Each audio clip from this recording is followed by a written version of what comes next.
शिव महापुराण की कथा कहती है कि दुनिया का सबसे बड़ा पाप कौन सा है? दुनिया का सबसे बड़ा पाप है अपने आप को कमजोर समझना। यह दुनिया का सबसे बड़ा पाप।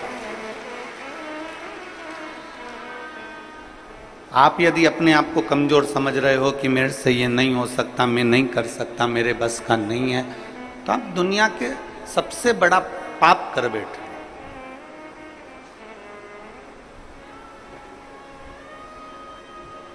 अपने आप को कभी कमजोर मत समझो। रोग से ग्रसित भी हो गए हो तो भी अपने आप को कमजोर मत समझो। कोई बड़ी बीमारी भी लग गई है तो अपने आप को कमजोर मत समझो। कोई बहुत बड़ा टेंशन यदि आपके माथे पर आकर बैठ गया है तो भी अपने को कमजोर नहीं समझो। अपने आप को हम कमजोर क्यों समझे? विषम परिस्थिति में भी जो मुस्कुराता है भोलेनाथ उसका साथ हमेशा देता है, हमेशा। दुनिया का सबसे बड़ा पाप है अपनी आप को कमजोर समझना।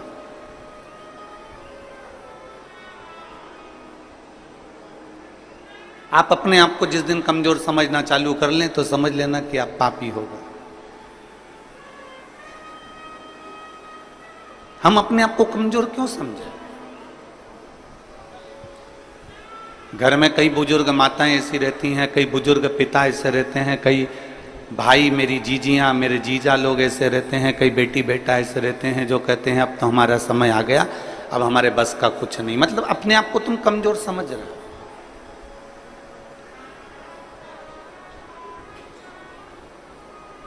हम पूरे भिलाई वासियों से एक बात पूछना चाहते हैं, जितने लोग कथा में बैठे हैं और जितने लोग आस्था चैनल पर कथा सुन रहे हैं, जितने लोग फेसबुक यूट्यूब पर कथा सुन रहे हैं, आपसे एक बात पूछें, आप उत्तर देंगे सभी लोग? बोलो, जम के बोलो जरा, पक्का?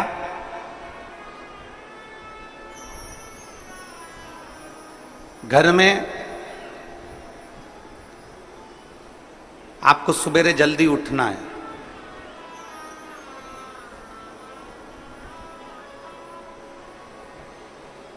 कहीं जाना है, कोई कार्य करना है, आपको जल्दी उठना है, तो आपने अलार्म लगाया। मान लो 4 बजे का लगाया या 5 बजे का लगाया या 3:30 बजे का लगाया। आप जितनी देर का, जितने समय का अलार्म लगाते हैं, जितने लोग यहां बैठे हुए हैं, दिल से बोलना कि तुमने 3:30 का अलार्म लगाया, तुमने 4 बजे का अलार्म लगाया, पर सत्य बताओ, अलार्म तो बाद में बजता है, पहले आपकी नींद खुल जाती है। बोलो सही है कि गलत है? जैसे आपने सोचा कि मुझे 4 बजे का अलार्म लगाया है, मैंने 4 बजे का घड़ी लगाई है, 4 बजे का क्लॉक वॉच लगाया है कि बस इतनी बजे वो 4 बजे बजेगा, टुक टुक टुक टुक टुक टुक टुक टुक टुक टुक टुक टुक बजता रहेगा। कितनी बजे बजेगा वो? बोलो बोलो जम के, 4 बजे बजेगा। अब अलार्म तुमने 4 बजे का लगाया, उठ गए तुम 3:30 पे, नींद बार बार खुल रही है, घड़ी देख रही, 4 तो नहीं बज गई, फिर थोड़ी देर सो गई, फिर नींद खुली, 3:30 बज गई, फिर नींद खुली, 3:45 हो गया, अभी 10 मिनट और सो लेती हूं, फिर 4 बजे। अलार्म तो बाद में बजा है, उससे पहले तुम्हारी नींद खुल चुकी है। बोलो मेरी छत्तीसगढ़ की जीजियो, सही है कि गलत है? अब तुमने अलार्म भर लिया 4 बजे का, 4 बजे का, 4 बजे का, 4 बजे का, और उठ कितनी बजे रहे हो? 3:30, 3:45, 3:30, 3:45, अलार्म भरा 5 बजे का, उठ कितनी बजे रहे हो? तो वो उठने का समय तुम्हारा जल्दी हो गया।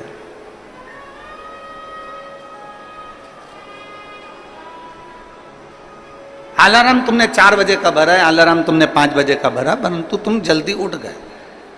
अब जितनी मेरी बुजुर्ग माताएं बैठी हैं और जितने मेरे बुजुर्ग पिता बैठे हैं और जितने मेरे बहन बैठी हुई हैं, मेरी जीजियां बैठी हैं, मेरे जीजा बैठे हैं, मेरी माताएं बैठी हैं, मेरे भाई बैठे हैं, आप सबसे निवेदन है, आपने भी अपने दिल में एक अलार्म बनाकर रख लिया। कौन सा अलार्म?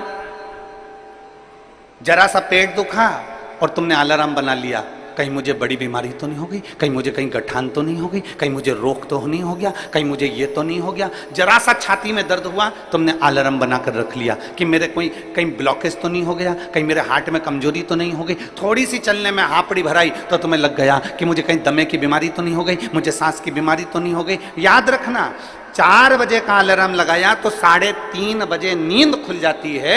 उसी तरह तुम जो दिन भर सोचते हो कि मेरे साथ ये तो नहीं हो गया, वो तो नहीं हो गया, वो तो नहीं हो गया, वो तो नहीं हो गया, तो वो चीज तुम्हारे सामने हो ही जाती है। इसलिए शास्त्र कहता है कि दुनिया का सबसे बड़ा पाप है अपने आप को कमजोर समझना। कभी कमजोर मत समझो, हमेशा अपने आप को बलवान समझो।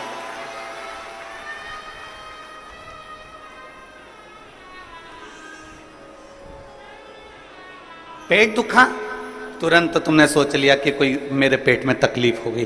छाती दुखी, मेरे को तकलीफ हो गई। सिर दुखा, मेरे को तकलीफ हो गई। आंखों में प्रॉब्लम हो गई। हो सकता है प्रकृति है, चलता रहता है, कभी अच्छा आता है, कभी बुरा आता है। कोई जरूरी नहीं है कि सारे रोग तुमको ही हो जाएंगे, सारी बीमारी तुमको ही हो जाएगी। पर तुमने सोच लिया, जांच कराने जा रही हो ना, तो सबसे पहले सोच के जा रही हो, मुझे ऐसा लग रहा है कि कहीं बड़ी बीमारी के चांस ना हो जाए। मतलब तुमने वो घड़ी भर ली है, तुमने वो अलार्म भर लिया।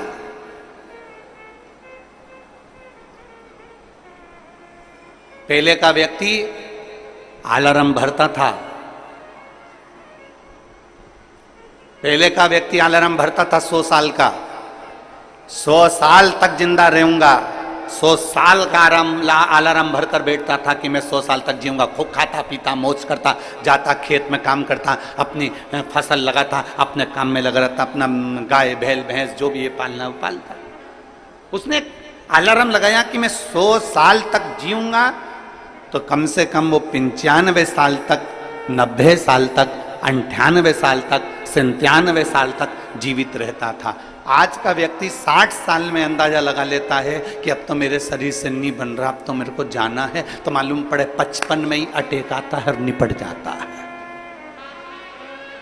तुमने अलार्म लगा लिया।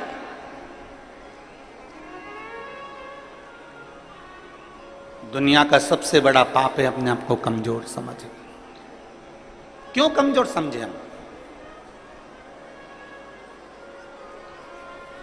आप अपने आप को इतना प्रबल समझिए, आप अपने आप को इतना बोल्ड समझिए कि आपको लगे अगर छोटी मोटी बीमारी आ भी गई तो मैं निपट लूंगी, मैं निपट लूंगा। बोल बम का नारा है, आ गई अगर थोड़ी बहुत तकलीफ आई, थोड़ी बहुत अगर कष्ट आया तो है बाबा बेटा, मेहनत करेंगे, परिश्रम करेंगे, देखा जाएगा। और शंभु शरणे मांगू घड़ी रे घड़ी, दुख काटो दया करी ने दर्शन आपो। शंभु शरणे पड़ी मांगू घड़ी रे घड़ी, दुख काटो दया करीने दर्शन। आप कमजोर क्यों समझे? आप हिम्मत क्यों हारे?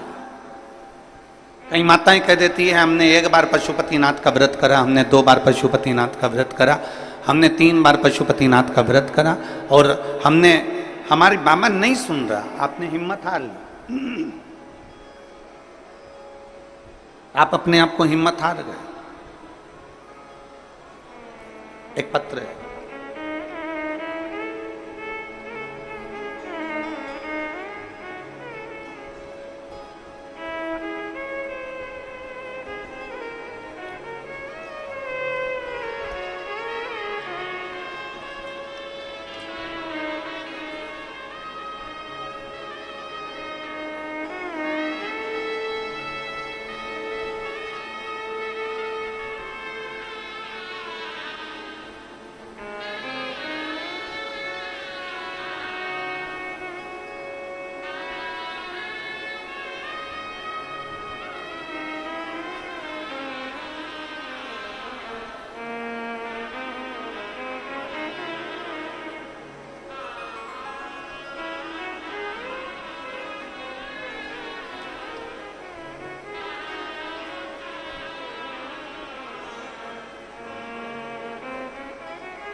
मेरा नाम अनीता साहू है, पति श्री संतोष कुमार साहू।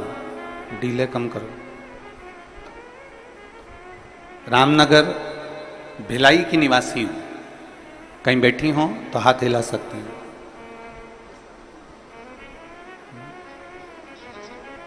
अच्छा, जहाँ भी बैठे हो हाथ हिला दो और आ जाओ, एक बेलपत्र ले जाना। आ जाइए। मेरा नाम अनीता साहू है, पति श्री संतोष कुमार साहू है। रामनगर भिलाई। मोबाइल नंबर मेरा ये है। एक लोटे जल का मैं क्या वर्णन करूं। 2023 मई में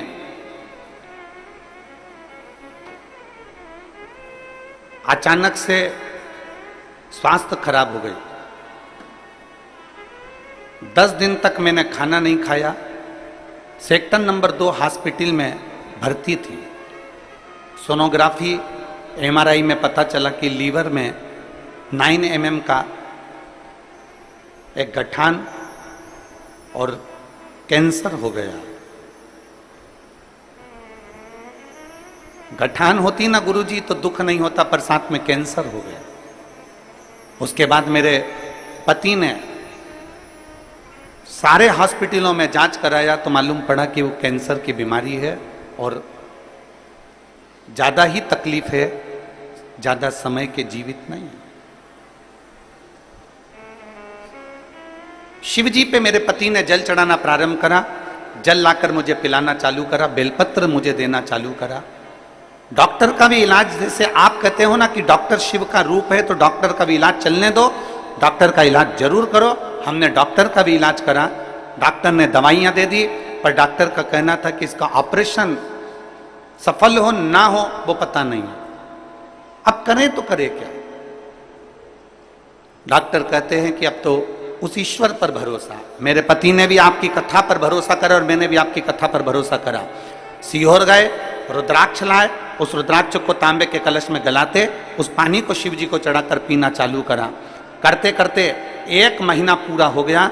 1 महीने के बाद जब हम डॉक्टर को दिखाने के लिए गए तो जो 9 mm की कैंसर की गांठ थी वो 5 mm की हो गई थी। गुरुदेव, जब 5 mm की गांठ हो गई तो डॉक्टर ने भी पूछा कि तुमको कौन सी दवाई लग रही है। हमने डॉक्टर से कहा हम बेलपत्र खा रहे हैं, रुद्राक्ष का जल पी रहे हैं। डॉक्टर ने दवाइयाँ फिर दी और फिर वापिस हमने वही जल को पीना प्रारंभ करा। जो डॉक्टर कह रहे थे कि तुम्हारा कैंसर बड़ा विचित्र है लीवर पर, तो जब विचार करा तब वापिस उसको पीना चालू करा और बाबा की कृपा से आज सारी दवाइयाँ बंद है, केवल बेलपत्री और रुद्राक्ष का जल पीती हूँ और डॉक्टर ने सब दवाइयाँ बंद कर दी। मेरा शरीर ठीक है और मेरा कैंसर समाप्त हो। मैं शिव को प्रणाम करती हूँ। लाइन अच्छी लिखी है आप और हम सब गुनगुनाते हैं। शंभु शरणे मांगू घड़ी रे, दुख काटो दया करी दर्शन आपो। एक विश्वास शिव के प्रति जागृत हो।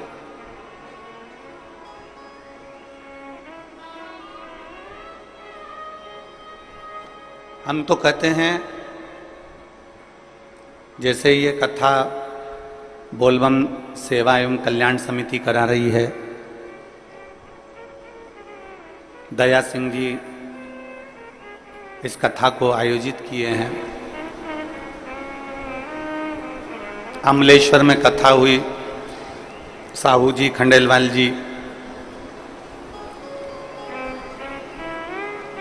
आयोजित किए।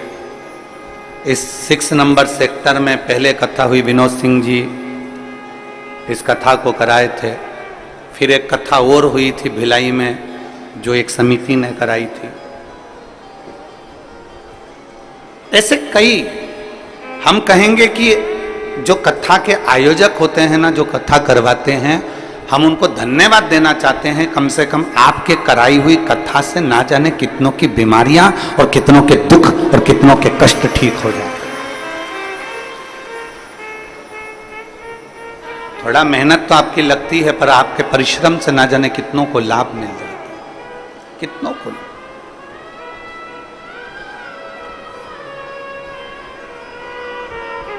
शिव तत्व की प्राप्ति है शिव महापुराण की कथा, भगवान ओगड़दानी की कथा, भगवान शंकर की कथा। हिम्मत ना हारे। इस बहन ने एक बात लिखी कि मेरे पति और मैं शिव पर से भरोसा समाप्त नहीं करें, करेगा तो वही करेगा। शिव पर से हमने भरोसा समाप्त नहीं करा, करेगा तो वही करेगा, करेगा तो ओगड़दानी ही करेगा, करेगा तो मेरा देव अधिदेव महादेव ही करेगा। हमारा विश्वास, हमारा भरोसा हमने प्रबल रखा।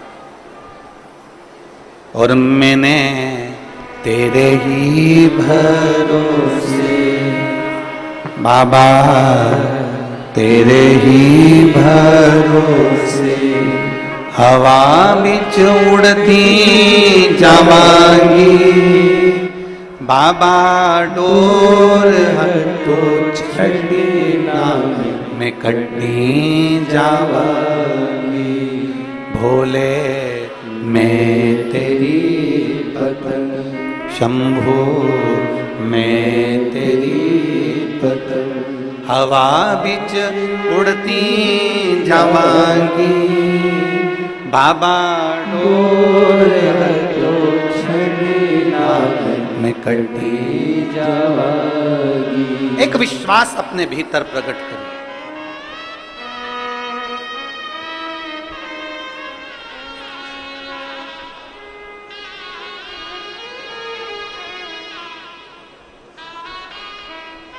बेटा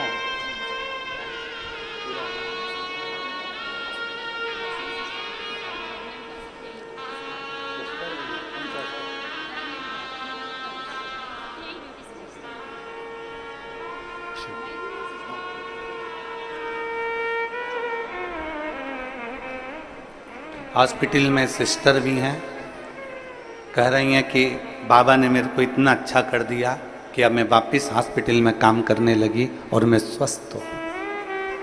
ये शिव तत्व है। परचिला तो कौन अतिथि आए उनका लिख के ला दीजिए। ये शिव तत्व है, ये ओघड़ी है, ये शंभु है, त्रिकालदर्शी है। हमारे भीतर एक विश्वास को हमें पैदा करना है, हमारे भीतर एक भरोसे को हमें दृढ़ करना है, एक विश्वास को दृढ़ करना है। फिर निवेदन है, दुनिया का सबसे बड़ा पाप है अपने आप को कमजोर समझना।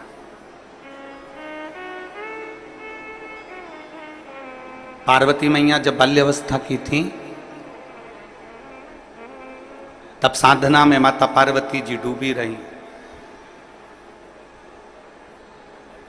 सप्तऋषियों ने जाकर समझाया माता पार्वती जी को कि शिव तुम्हें नहीं मिल सकते, भगवान शंकर तुम्हें नहीं मिल सकते।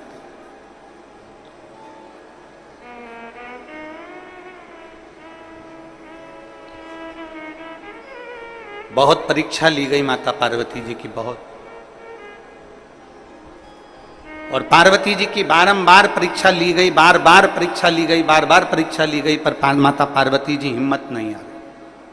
पार्वती जी खुद को कमजोर नहीं समझी, उनको मालूम था कि अगर मैं शंकर को जप रही हूं, मैं शिव को भज रही हूं, मैं भगवान शंकर का गुणगान कर रही हूं, मैं शिव तत्व को जान रही हूं, तो ये पार्वती जी के मन में एक भाव उत्पन्न हो गया था कि मुझे शिव मिलेंगे जरूर, मुझे ओगड़दानी मिलेगा, मुझे मेरा महादेव मिलेगा।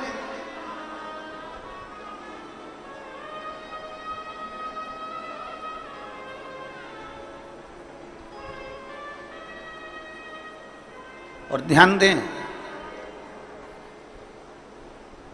शिव को पाने की ललकता आपके भीतर होना चाहिए।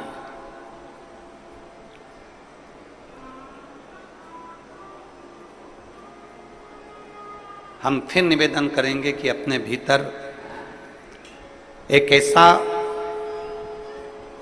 तत्व, अपने भीतर ऐसा समर्पण, अपने भीतर भगवान की अविरल भक्ति को अपने भीतर ऐसा समाहित कर लो कि एक ना एक दिन ऐसा आए कि मेरा शिव तुम्हारे सम्मुख में आकर खड़ा हो जाए और तुम्हारे को दर्शन देकर जाए। इतना अपने आप में बल उत्पन्न कर दो।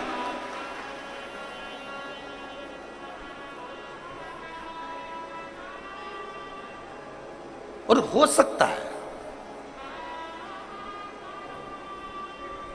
हम आपसे पूछें, अभी चीटा देखा है? चीटा बोलते हैं कि मकोड़ा बोलते हैं?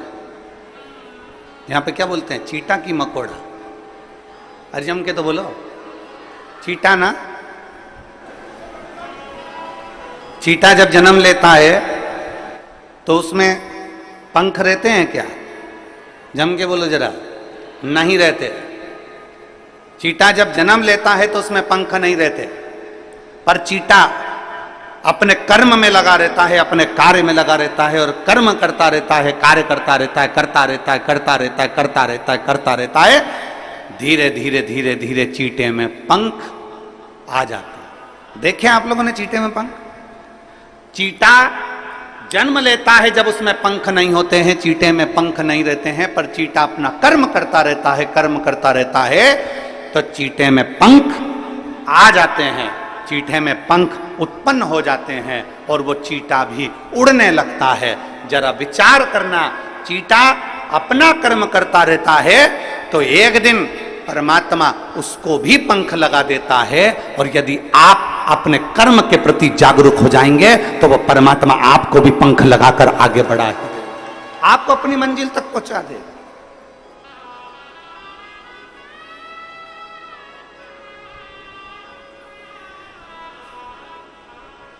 चीटे में पंख नहीं होते, पर धीरे धीरे वो कर्म करता गया, कर्म करता गया, करता गया और उसमें पंख लग गए। कर्म करता गया और उसमें पंख आ गए, वो उड़ने लगा, वो आगे बढ़ने लगा। आप अपना कर्म करिए, जिस कर्म में आप लगे हुए हो प्रबलता से उसमें लगे रहिए, उसमें लगे। जिस कर्म को आप करना चाहते हो उसको कर्म को आप प्रबलता से करते रहिए। एक दिन मेरा परमात्मा भी आपको उड़ान देगा, एक दिन मेरा परमात्मा, मेरा भोलेनाथ भी आपको उन्नति की सीढ़ी पर चढ़ा देगा। आप कर्म के प्रति जागरूक तो रहो। आप कर्म के प्रति जागरूक नहीं और सोचें कि हम बहुत कुछ कर लें, हम बहुत ऊंचे उठ जाएं, हम बहुत आगे बढ़ जाएं, तो शिव महापुराण की कथा कहती है कर्म प्रधान है, आपका कर्म पहले करना है। श्रीमद् भगवत कहती है, श्रीमद् भगवत गीता कहती है, श्रीमद् भागवत कहती है, रामचरितमानस कहती है, विष्णु पुराण कहती है, गर्ग संहिता कहती है, स्कंद पुराण कहती है, नर्मदा पुराण कहती है, लिंग पुराण कहती है। ऐसी कोई पुराण नहीं जो कर्म की प्रधानता नहीं बताती। प्रत्येक पुराण कर्म प्रधान है और प्रत्येक पुराण कहती है कि आप अपने कर्म में जागरूक रहिए, आप अपने कर्म में प्रबलता बनाकर रखिए।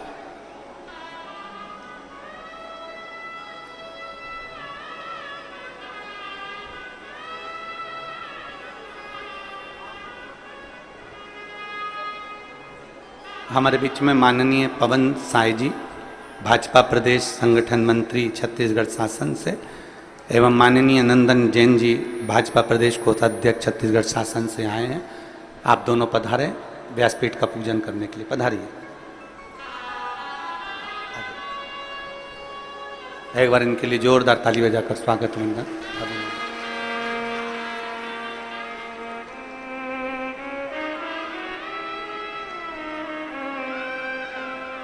एक चीटे में भी पंख आ सकते हैं,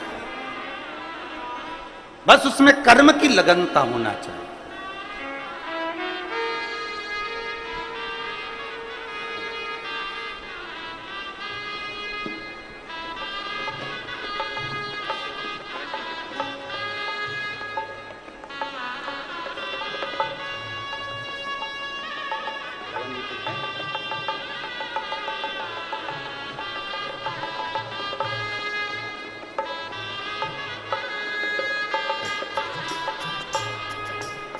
एक अपनी कर्म की लगनता प्रबल होना चाहिए।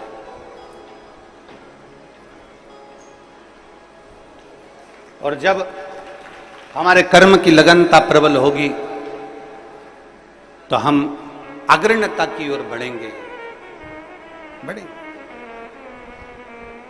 पर हम अपना कर्म पूरा नहीं कर पाते। हम उसको सोच लेते हैं मेरे बस का नहीं है, मैं नहीं कर सकता, मेरे बस में नहीं है, मैं ऐसा नहीं कर पाऊंगा, ये मेरे बस का नहीं है। नहीं नहीं, शिव कथा कहती है दुनिया का सबसे बड़ा पाप है अपने आप को कमजोर समझना। हम क्यों कमजोर समझते? और मैंने तेरे ही भरोसे बाबा, तेरे ही भरोसे हवा बिच उड़ती जावांगी बाबा, डोर हथों छकीला में कटी जावांगी। भोले मैं तेरी पतंग, शंभू मैं तेरी पतंग। माता पार्वती जी ने अपना तप किया, अपनी साधना करी, अपना लक्ष्य नहीं छोड़ा। आप अपना लक्ष्य क्यों छोड़ते? लगे रहो, थोड़ा समय लगेगा, सुनेगा। एक पत्र है,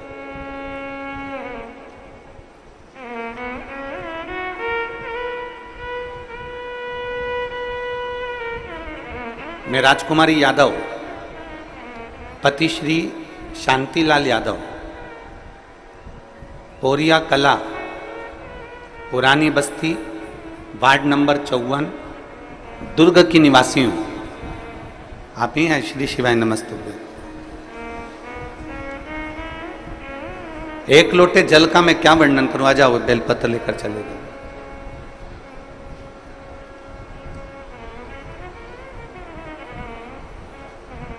पशुपतिनाथ के व्रत का मैं क्या वर्णन करूं गुरु जी? मेरी भतीजी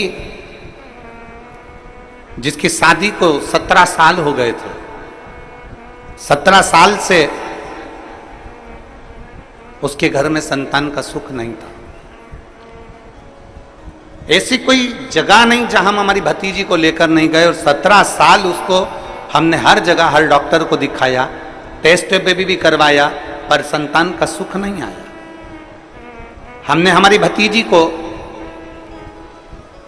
पशुपतिनाथ का व्रत का वर्णन किया और उसको सफेद आंकड़े की जड़ का वर्णन किया। मेरी भतीजी ने 3 बार पशुपति व्रत करे पर संतान का सुख नहीं आया। चौथी बार पशुपति व्रत करे पर संतान का सुख नहीं आया। तब मेरी भतीजी ने सोच लिया कि अब मैं पशुपति व्रत भी नहीं करूंगी, अब मैं शिव को नहीं मानूंगी। तब उसके पति स्वयं कहे कि तू एक बार और कर। वो सियोर वाला महाराज कहता हिम्मत मत हारना, बाबा देगा जरूर। 5वीं बार पशुपति व्रत करा और बाबा की कृपा ऐसी हुई कि बाबा की कृपा से 15/7/2024 को मेरी भतीजी के यहाँ 17 साल के बाद संतान की प्राप्ति, जिसका फोटो में लगा रही हूं। फोटो को आप लोग LED पर देख सकते हैं। 17 साल बाद मेरे भतीजी के यहाँ संतान की प्राप्ति। अर्थात वही कथा जो अभी चल रही है कि दुनिया का सबसे बड़ा पाप अगर कुछ है तो अपने आप को कमजोर समझ। हम हिम्मत क्यों हारे?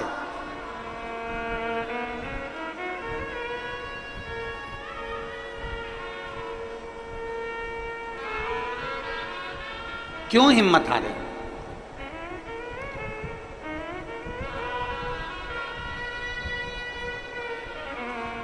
आप लोग पशुपतिनाथ का व्रत करते हो? कौन कौन ने करा? जरा हाथ उठाओ तो। आ जाइए, आ जाइए, आ जाओ, आ जाओ, जल्दी आओ, जल्दी आओ, जल्दी आ जाओ।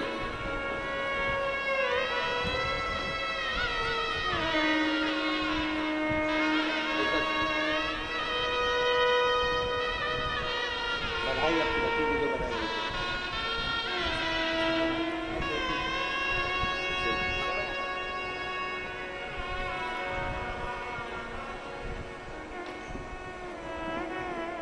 कितने लोगों ने पशुपति व्रत किया? बहुत बढ़िया, रख लो, रख लो।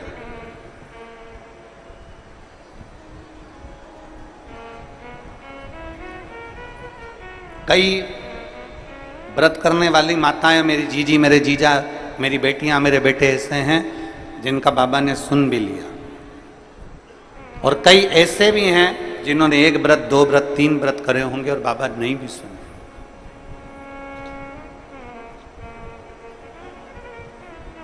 पर निवेदन है, थोड़ा रुकना, नहीं सुन रहा ना बाबा, थोड़ा रुकना, 2-3 महीना रुकना, 2 महीना रुकना, 1.5 महीना रुकना, 15 दिन रुकना, फिर एक बार विश्वास के साथ,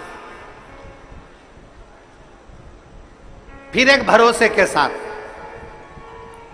टीवी पर शिव महापुराण की कथा सुनना, मोबाइल पर कथा सुनना, यदि पंडाल में मिल जाए तो पंडाल में सुनना, और उस दिन से फिर नियम बना लेना कि बस मैंने कथा सुन ली है, अब मैं विश्वास रखकर 5 व्रत मेरे पशुपतिनाथ के फिर करूंगी, और मेरा भरोसा कहता है मेरा शंकर मेरी झोली खुशियों से भरेगा। जाए फिर विश्वास।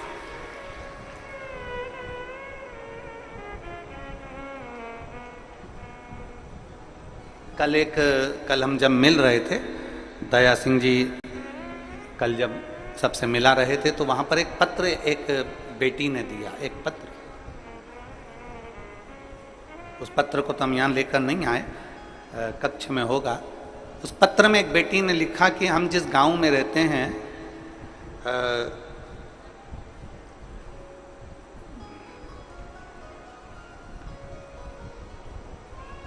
उसने उसके गांव का नाम भी लिखा था कोई। हम उस गांव में जहां हम रहते हैं वहां पर जितने भी हमारे साथ वाले हैं, जितने भी हमारे साथ में मंदिर जाया करते थे, देवालय, पूर्व की बात बता रहे हैं गुरुजी, जब जाया करते थे तो धीरे धीरे धीरे धीरे उन्होंने मंदिर जाना बंद कर दिया और दूसरी जगह जाना चालू कर। अब मंदिर जाने वाले कम हो गए थे और दूसरी जगह जाने वाले, रविवार को जाने वाले ज्यादा हो गए थे। हम केवल 6 लेडीज ऐसी थीं जो हमारे गांव में हम भगवान को भजते थे, भगवान को मानते थे, पर हम शिव को भी नहीं जानते थे, हम तो केवल भगवान को मानते थे कि भगवान को मानना। हमारे गांव की बात बता रहे हैं गुरु जी। बाकी के सब यहाँ वहाँ जाने लगे और धीरे धीरे धीरे धीरे उन्होंने मंदिर जाना छोड़ दिया। और ऐसा नहीं गुरु जी कि कोई साधारण लोग हों और वो मंदिर छोड़ दिए हों, बहुत बड़े बड़े लोग मंदिर को छोड़कर दूसरी जगह जाने लगे। गुरुदेव, आपकी कथा सुनने के बाद में हमारे पास में पत्थर का शिवलिंग नहीं था, हमारे पास में पाषाण का शिवलिंग नहीं था, हमने कंक्रीट, सीमेंट, गिट्टी का एक शिवलिंग बनाकर तैयार करा और उसी की हमने जलाधारी बनाकर तैयार करी और उसको हमने एक वृक्ष के नीचे रख दिया और हम रोज शिव जी के मंदिर जाना, शंकर को जल चढ़ाना चालू कर दिया। हमारे उस मंदिर में नंदी नहीं है, उसने उसका फोटो भी लगाया। उस शंकर का कंक्रीट का शिवलिंग बनाकर, कंक्रीट की जलाधारी बनाकर उस पर हमने कलर पोत दिया और हम जाना चालू कर दिया। गुरुजी, हमने आपकी कथा को टीवी पर लगाकर उसकी आवाज तेज कर हमने बाहर लोगों को, जाते आते लोगों को सुनाना चालू करी। आज हमें प्रसन्नता इस बात की है कि वो पेड़ के नीचे का जो कंक्रीट सीमेंट का शिवलिंग है वहां पर भी लोगों की भीड़ होने लगी और लोग अब अपने धर्म की ओर मुड़ने लगे। ये आपकी प्रबलता है, ये आपकी प्रबलता, ये आपका विश्वास है, ये आपका भरोसा है।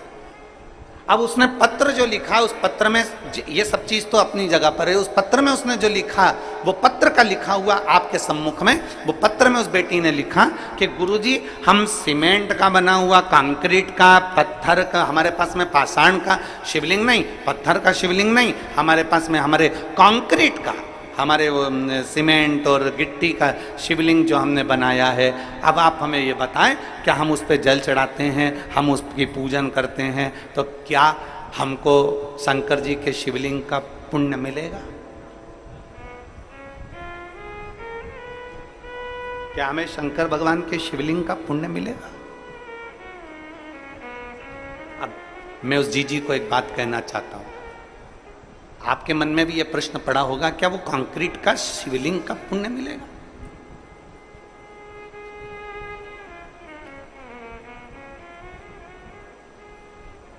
पहले तो मैं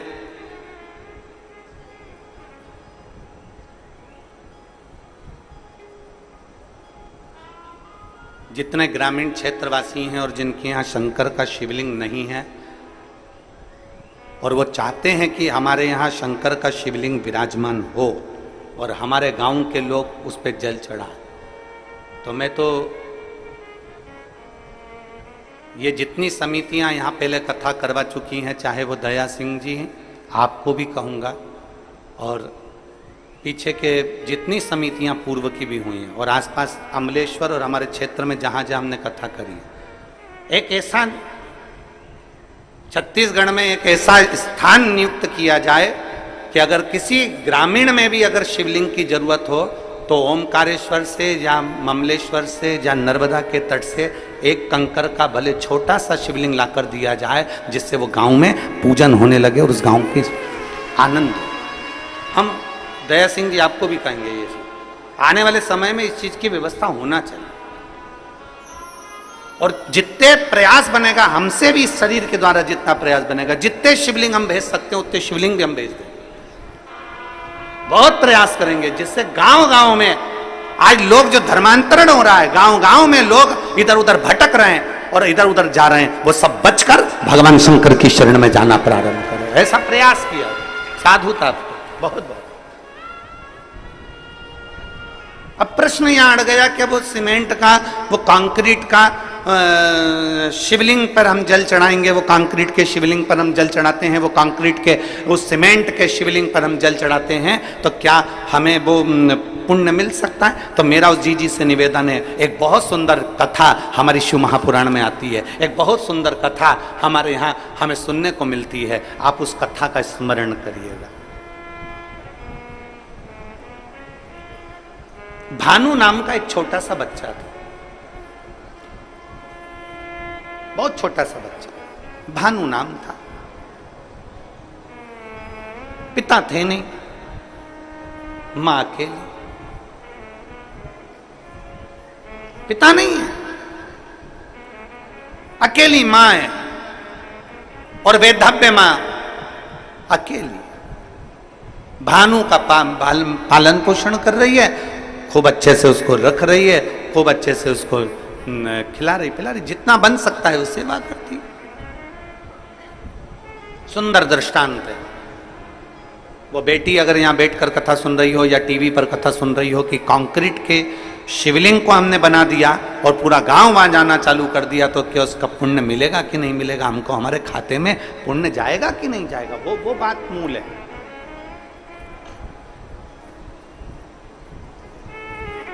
हमारे पास शिवलिंग नहीं था तो हमने वो कंक्रीट का बना दिया, तो उसका पुण्य है कि नहीं? उसके लिए भानु की मां उसका पालन पोषण कर रही है। घर में इतना वैभव नहीं है, घर में इतना धन नहीं।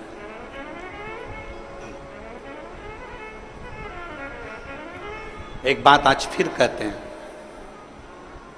तुम्हारे घर में धन की कमी होगी ना, चल जाएगी।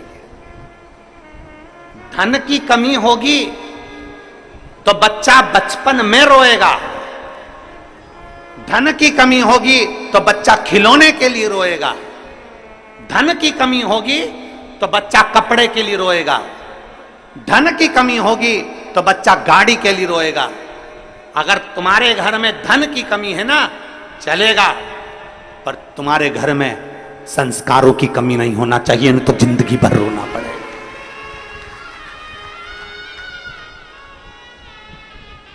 घर में अगर धन की कमी है तो चल जाएगा, 2 रोटी कम खाओगे, रूखी खाओगे, सूखी खाओगे, चल जाएगा, बचपन निकल जाएगा, जवानी निकल जाएगी, पर संस्कारों की कमी नहीं होना चाहिए।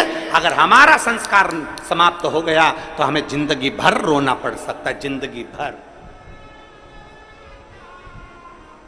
जिंदगी भर चलेगा। धन की कमी चलेगी पर संस्कारों की कमी ना हो। संस्कार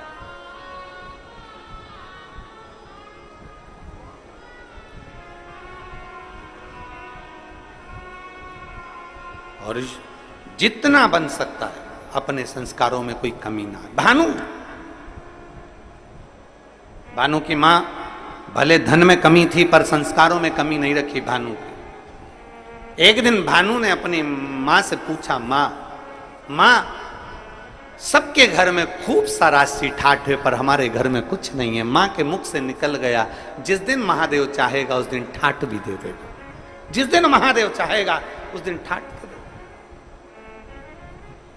5 वर्ष का भानु जहां भी खेलने बैठता है, जहां भी खेलता है, खेलते खेलते मिट्टी को उठाकर, धूल को उठाकर, जो जमीन पर खेलता है तो वहां की मिट्टी को ऐसा इकट्ठा करता है, शिवलिंग बनाता है, जलाधारी बनाता है। पेड़ पत्तियां तोड़ता है वृक्षों से, उसके ऊपर चढ़ा देता है।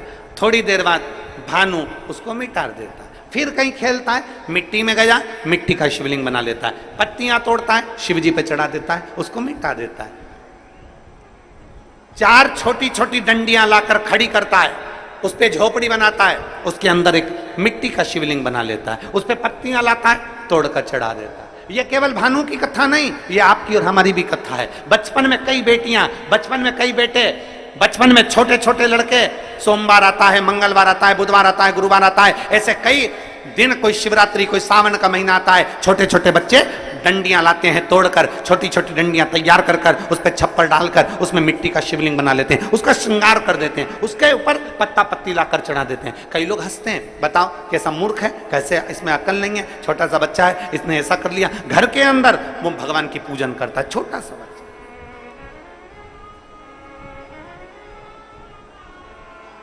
और मेरा विश्वास कहता है यहाँ छत्तीसगढ़ की जितनी मेरी जीजियाँ बैठी हैं, जितने मेरे जीजा बैठे हैं, जितने मेरे बेटा बेटी बैठे हैं, इन्होंने भी बचपन में जरूर मिट्टी उठाई होगी, उसको ऐसा करा होगा। आटे की लोई उठाई होगी, लोई को उठा के ऐसा ऐसा करके शिवलिंग बना लिया होगा, आटे की लोई का। चावल बनाया होगा तो चावल का।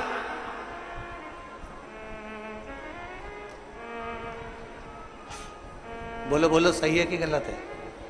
बचपन में खेलते समय मिट्टी का, धूल का, पत्थर का, आटे का, जो मिल जाता था उसका हम शिवलिंग कई बार बना लेते थे। कितना सुंदर कहा इस दृष्टांत के अंदर कि भानु मिट्टी का शिवलिंग बनाता, मिटा देता, जो मिल जाता उसको, धूल मिल जाती धूल का बनाता, मिटा देता।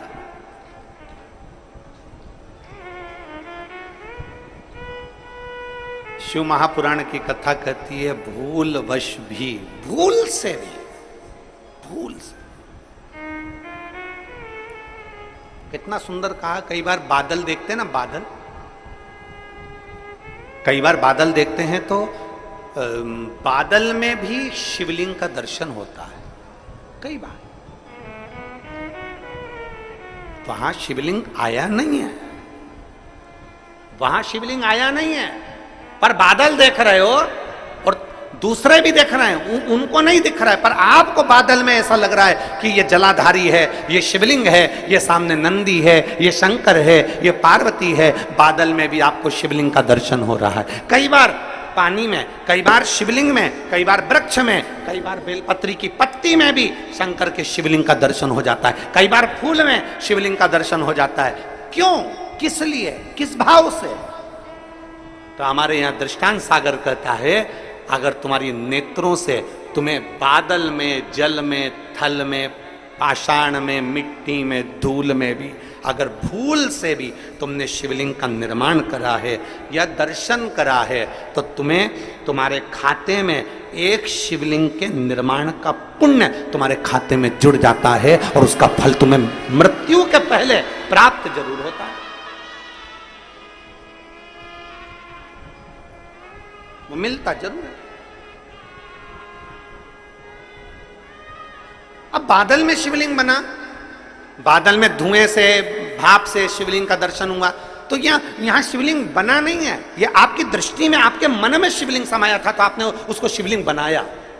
वो देख ऐसा लग रहा है, ऐसा लग रहा है ना कि सामने जलाधारी है, ऐसा लग रहा है ना सामने शिवलिंग है, ऐसा लग रहा है ना कि सामने शंकर है। मतलब तुमने अपने दिल से बादल में भी शिवलिंग बनाया है, मतलब एक शिवलिंग बनाने का पुण्य तेरे खाते में जा चुका है।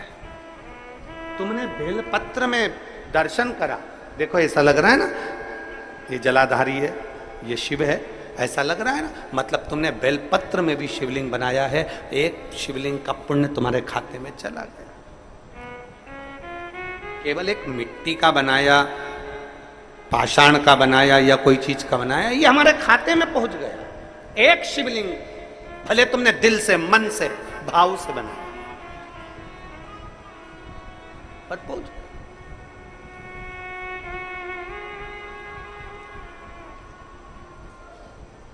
निर्माण अपने दिल से किया गया। महाराज कितना सुंदर कहा किसी ने कि आर्थिक स्थिति ठीक हो ना हो, आर्थिक स्थिति ठीक हो ना हो चलेगा, पर मानसिक स्थिति ठीक होना चाहिए तो जिंदगी सार्थक हो सकती। आर्थिक स्थिति ठीक हो ना हो चलेगा, पर मानसिक स्थिति ठीक होना चाहिए।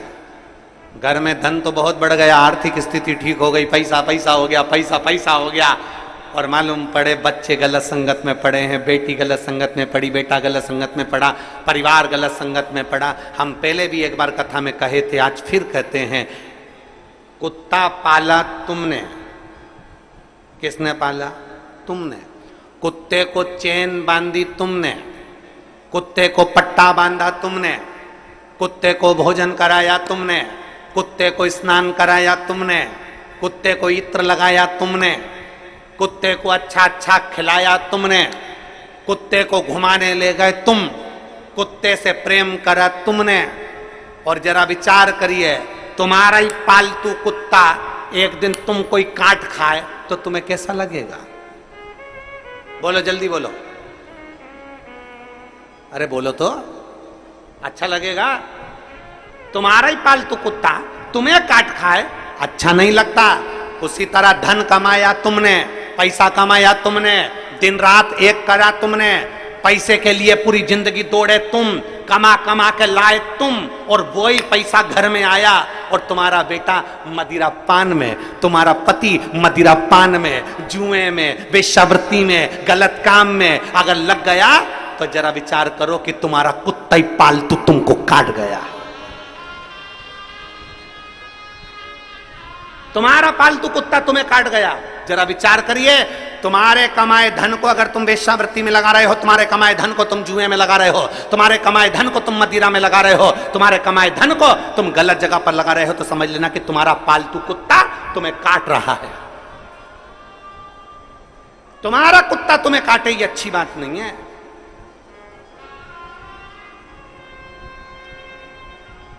अपन ने कमाया, काय के लिए कमाया था? ईश्वर राम की जिंदगी के लिए, सुख के लिए, खुशी के लिए।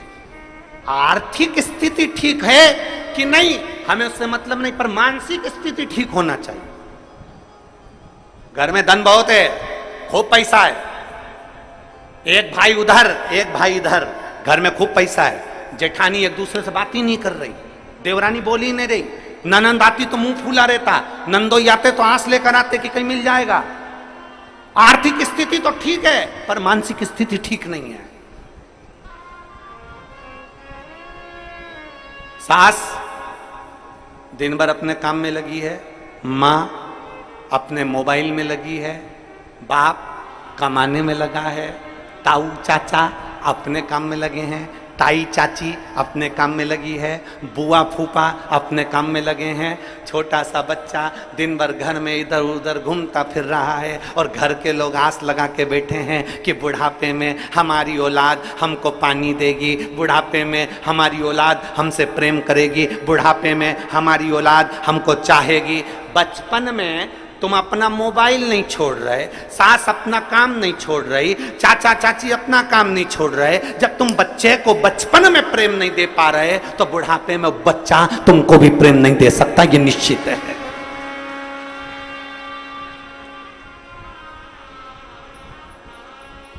सवेरे 7 बजे का बच्चा स्कूल जाता है, कितनी बजे स्कूल जाता है? बोलो बोलो, तुम बोलो। 6 बजे, 7 बजे बच्चा स्कूल जाता है, 8 बजे स्कूल जाता है, कितनी बजे आता है? बोलो बोलो, जम के बोलो। है 1-2 बजे आता है, 1 बजे, 2 बजे, 1:30 बजे, 3 बजे, 12 बजे, जितनी बजे भी बच्चा आता है। सुबह 8 बजे का गया बच्चा 12-1 बजे आता है। 12-1 बजे बच्चा आता है और आते से ही बच्चा आया और आने के बाद उसको मम्मी ने बस थोड़ा बहुत खाने पीने का दिया और मालूम पड़े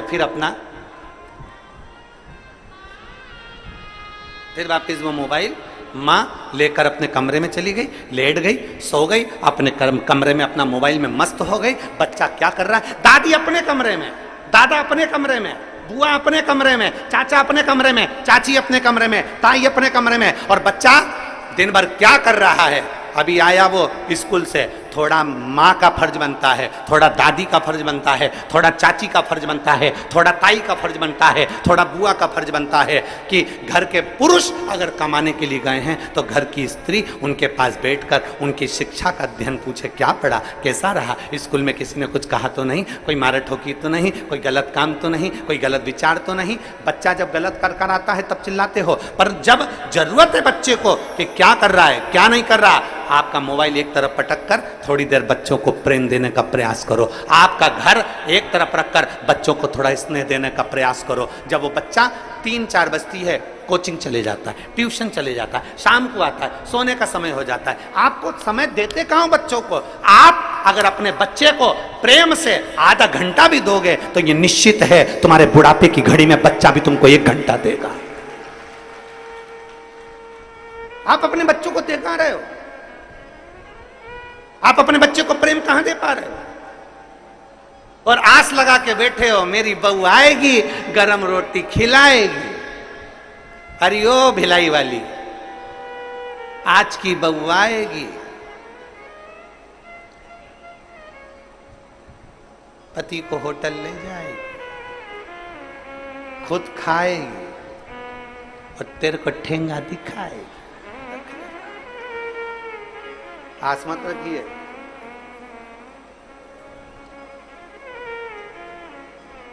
आर्थिक स्थिति ठीक ना हो चलेगा, पर मानसिक स्थिति ठीक रखिए।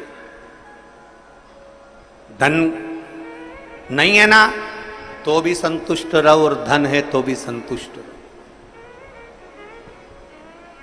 धन है तो भी खुश, नहीं है तो भी खुश। हम जिस दिन से पहले दिन से यहाँ आए हैं भिलाई में कथा करने के लिए, दया सिंह जी जिस समय हमको एयरपोर्ट लेने के लिए गए, एयरपोर्ट से जब हमको लेके आ रहे थे, उस समय से लेकर आज तक इनके मुख पे एक ही चीज रटी हुई है, गुरुजी हर साल कथा करने आओ, हम हर साल व्यवस्था करें। ऐसा एक दिन नहीं गया है कि इन्होंने, इस व्यक्ति ने एक बार भी अगर छोड़ दिया हो, ऐसा कोई दिन नहीं गया, रोज एक ही बात, गुरुजी सावन का महीना या कोई भी महीना आप दे दिया करो, साल में एक बार हमारे भिलाई वासियों को शिव महापुराण की कथा सुनने को मिल जाए। बस ऐसे प्रयास साधुत आया, ऐसा प्रयास।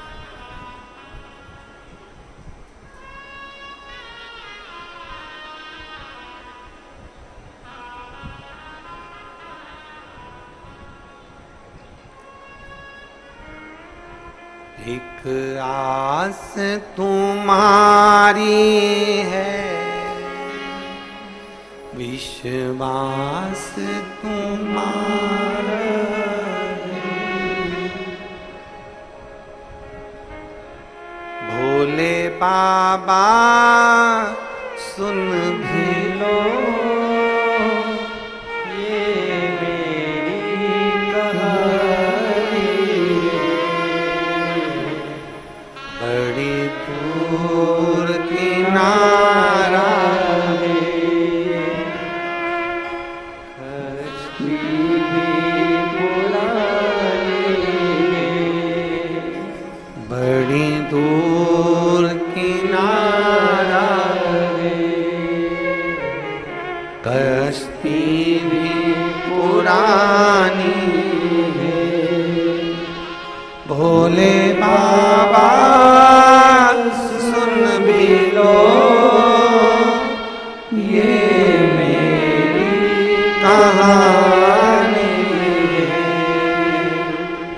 मैंने तुमको पुकारा है,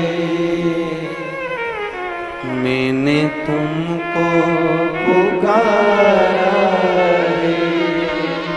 भोले बाबा सुन भी लो ये मेरी कहानी है।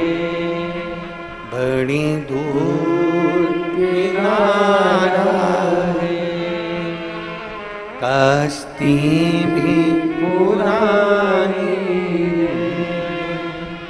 मेरे बाबा सुन भी लो ये मेरी कहानी।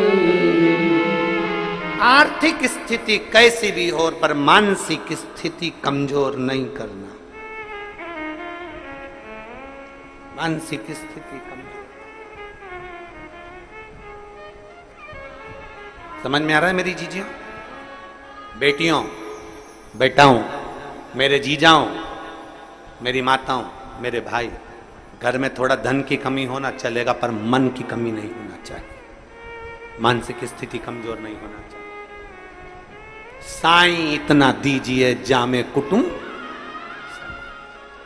मैं भी भूखा ना रहूं। द्वार पर जो आए वो भूखा। क्या मांगा हमने भगवान से? इतनी कृपा करना कि दरवाजे पर कोई आए तो भूखा ना जाए।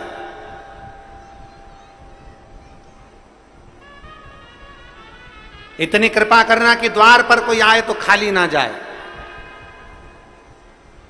इतनी दया जरूर कर।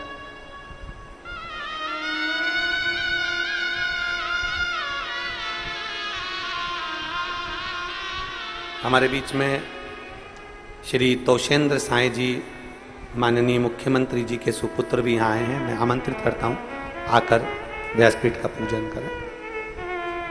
एक बार जोरदार ताली बजाकर स्वागत वंदन अभिनंदन।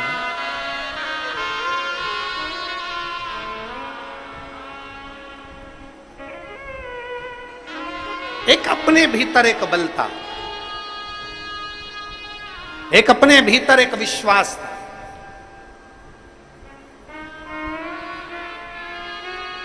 एक अपने भीतर एक भरोसा, एक दृढ़ता होना चाहिए।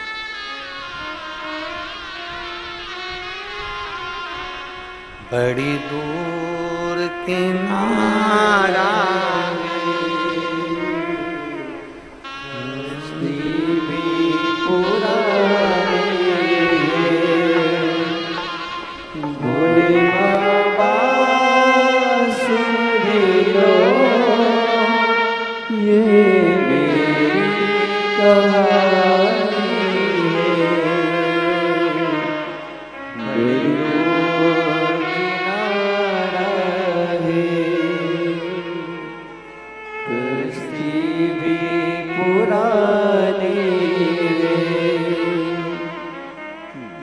बाबा सुन भी लो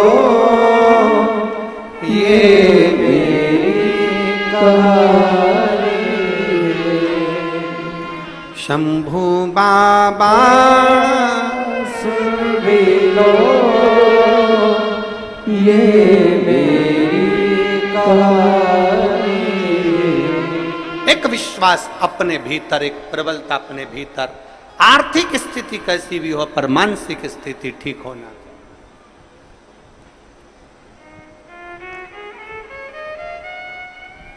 मन ठीक रखिए। बेटी ने प्रश्न किया कि कंक्रीट से बना हुआ शंकर का पूजन कर रहे हैं, क्या पुण्य मिलेगा? शास्त्र कहता है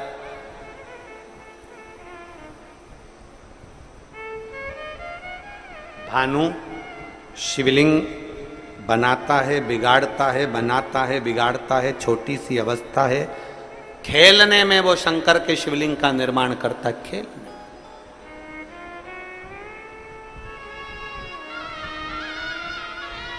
उसका फल मिलेगा।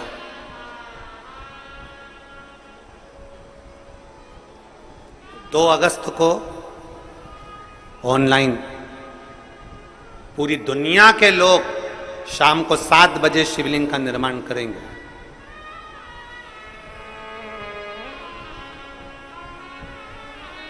दो अगस्त को पूरी दुनिया के लोग, पूरा विश्व, देश में क्या विदेश में भी लोग भगवान शंकर के शिवलिंग का निर्माण करेंगे। आस्था चैनल पर ऑनलाइन भगवान शंकर का पूजन होगा। पूरा विश्व तैयारी में जुट गया। एक साथ करोड़ों शिवलिंग बनेंगे, करोड़ों शिवलिंग। अब जरा विचार करिए, कहीं कहीं अनुष्ठान होता है 1 लाख शिवलिंग का निर्माण करेंगे, कहीं अनुष्ठान होता है 2 लाख शिवलिंग का निर्माण करेंगे, कहीं अनुष्ठान होता है पार्थिव शिवलिंग का इतना निर्माण करेंगे। पर ये सावन के महीने में जब एक साथ पिछले वर्ष 66 करोड़ लोगों ने शिवलिंग बनाया था, तो अब की बार तो विश्वास कहता है कि कम से कम 80 से 90 करोड़ लोग शिवलिंग का निर्माण करेंगे। अब इतना शिवलिंग का निर्माण गांव गांव, खेड़े खेड़े, छोटा गांव, बड़ा गांव, चाहे जहां मर्जी पड़ जाए, घर के अंदर 4 लोग हैं 4 बना लिए, 5 लोग हैं 5 बना लिए, मन उनका, उनकी मर्जी।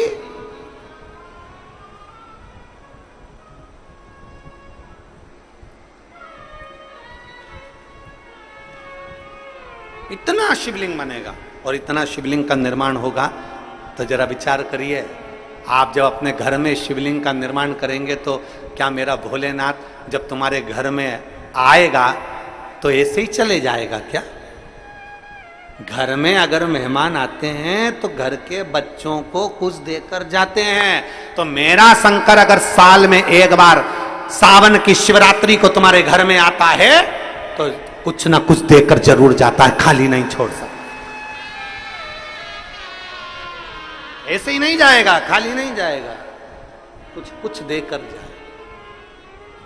अब वो तुमने बनाया, भानु ने बनाया शिवलिंग, मिटा दिया, मिट्टी का, धूल का जो शिवलिंग बनाया वो मिटा दिया, जो शिवलिंग बनाया वो मिटा दिया, पुण्य इकट्ठा हो गया उसका। उसका जो पुण्य बड़ा प्रबल होता है, शिवलिंग का पुण्य। हमने कई बार व्यासपीठ से कहा, बन सके तुम कर सकते हो तो महीने में, हफ्ते में, 15 दिन में, 20 दिन में, 1 महीने में, 2 महीने में, 3 महीने में, 4 महीने में, 6 महीने में, 8 महीने में, साल भर में अपने घर में जो कुंड है, पेड़ पौधे हैं या कोई गमला है, उस गमले की मिट्टी को ऊंचा उठा लिया करो, शिवलिंग बना लिया करो, उसी की पूजन करके मैं विसर्जन कर दिया। उसका पुण्य कितना है, उसका फल कितना है।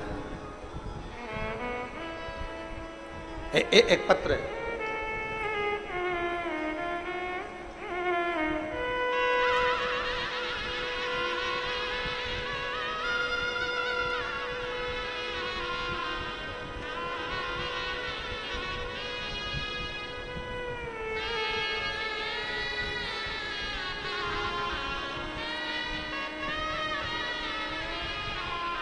नेहा चौहान, मैं भिलाई, सुपेला, सुहेला है कि सुपेला है? सुपेला, सुपेला से हूँ। कहीं बैठी हो तो हाथ हिला सकती हूँ। मेरा नाम नेहा चौहान, मैं भिलाई सुपेला से हूँ। मेरे 2 छोटे छोटे बच्चे हैं। मेरे पति का नाम अंकुश चौहान है।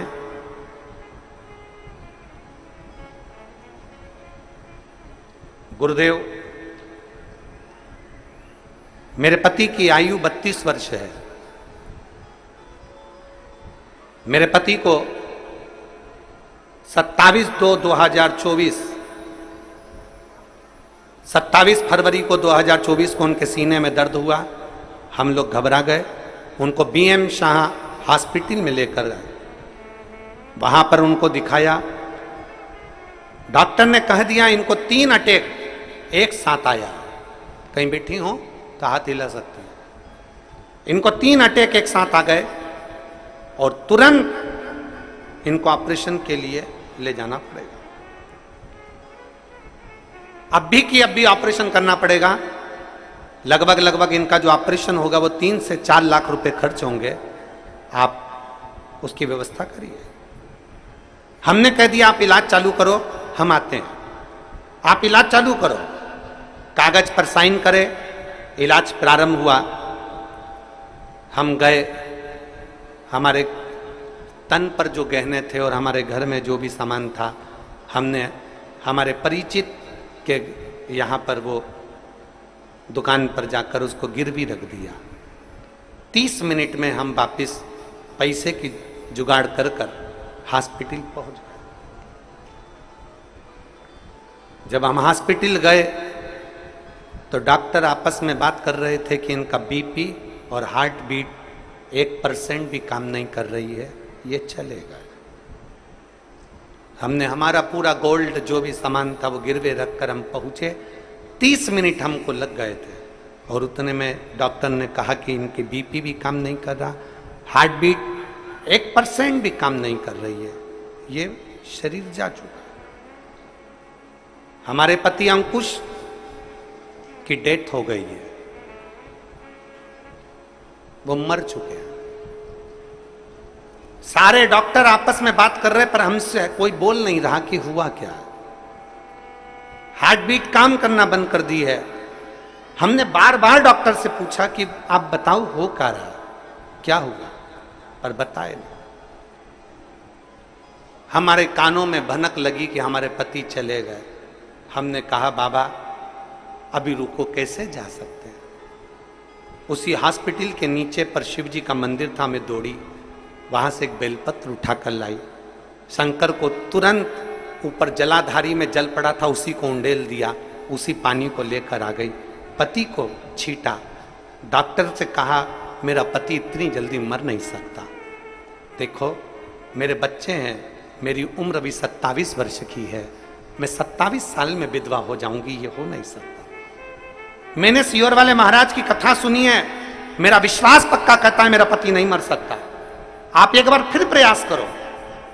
जल छीटने पर, बेलपत्र रखने पर डॉक्टर फिर उसको एक बार चेक करने के लिए बीपी चेक करने गए तो मालूम पड़ा कि उसकी हार्ट बीट बढ़ी और बीपी ने काम करना प्रारंभ कर दिया। उसको शरीर पर 6 बार शॉट लगाए गए जिससे उसकी सांस वापिस आए। 6 बार जब सांस के लिए उसको शॉट लगाया गया तब उसकी श्वास बाहर आई और बाहर आते से ही फिर उसको वेंटिलेटर पर रखा, बेलपत्र उसके पास रख दी। फिर वो आईसीयू में आए, तब उनकी फिर जांच चालू हुई तो बताया कि इसकी किडनी भी खराब हो गई है। होश तो आ गया, मरा हुआ जिंदा तो हो गया, पर किडनी भी चली गई। जब उसकी किडनी भी डैमेज हो गई तब डॉक्टर ने कहा आप इनको दूसरे हॉस्पिटल में ले जा सकते हैं। फिर हम उनको MMI हॉस्पिटल रायपुर में लेकर गए तो डॉक्टर ने कहा कि इनकी नसें ब्लॉकेज है, किडनी काम नहीं कर रही है, हो सकता है कि आपको इनको फिर कहीं और ले जाना पड़े। 15 दिन डॉक्टर से कहा कि आप इनका इलाज करिए। मेरा विश्वास कहता है मेरा महादेव वापिस लेकर आया है तो इनको ऑपरेशन भी नहीं होने देगा और किडनी भी चालू होगी। तुरंत हमारे रिश्तेदारों को सीहोर भेजा, रुद्राक्ष मंगवाया, जल तांबे के कलश में गलाकर देना चालू करा। होठों पर 2-2 बूंद जल उसके लगा देते। बाबा की ऐसी कृपा हुई कि हमने फिर वापिस जांच फिर प्रारंभ हुई उसी MMI हॉस्पिटल में रायपुर के, और ऐसी कृपा हुई डॉक्टर ने कह दिया अब इनकी किडनी भी काम करने लगी और इनकी कोई ब्लॉकेज नहीं है, शरीर ठीक हो चुका है, इनको ले जा सकते। ये शिव तत्व है। मेरा नाम नेहा चौहान, मैं भिलाई सुपेला से हूं। शिव तत्व कहीं बैठी हो तो बेलपत्र लेने आ सकते। शिव तत्व की प्राप्ति, एक विश्वास, हम कैसे हार जाए, एक भरोसा, हम कैसे हार जाए।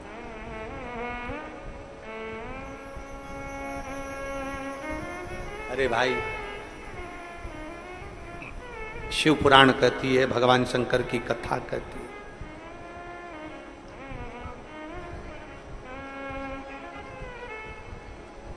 भोले बाबा सुन भी लो ये मेरी कहानी। हम कहेंगे, जरा विचार करिएगा, इस बेटी से सीखिए कि भरोसा किसको कहते हैं। इस बेटी से सीखो कि विश्वास किसको कहते हैं। अपने कानों से सुन लिया कि अंकुश चौहान कानों से सुन लिया कि मेरा पति मर चुका है, पर तुरंत शिव पर भरो। अब डॉक्टर क्या, डॉक्टर ने भी कह दिया कि अब अंतिम है और अंत समय प्रभु आना पड़ेगा, वचन दिया तो निभाना पड़ेगा, आए ना आए प्रभु कबीला, अंत समय प्रभु आना पड़ेगा, वचन दिया तो निभाना पड़ेगा, अंत समय प्रभु आना पड़ेगा। एक विश्वास अपने भीतर जागृत तो करो, एक विश्वास अपने भीतर जड़ी तो बनाओ।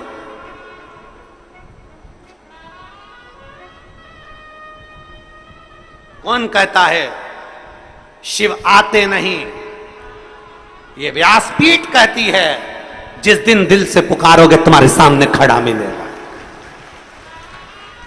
कौन कहता है शिव नहीं आते? हम कहते हैं अगर विश्वास के साथ पुकारोगे, भरोसे के साथ पुकारोगे, सामने खड़ा मिलेगा।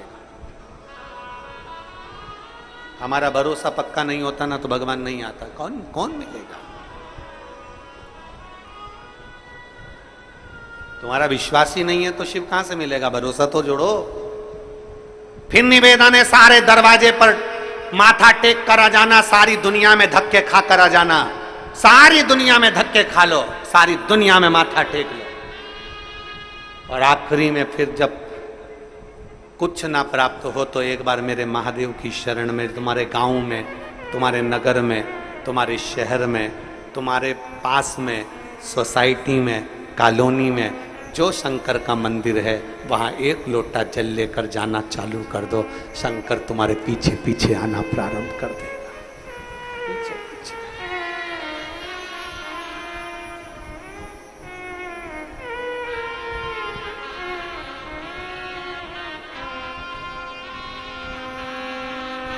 इसके पास नहीं शिव, सर्वस्व शिव है, सर्वस्व। बस दिल से पुकारने वाला चाहिए, सामने आकर खड़ा हो जाए। देखिए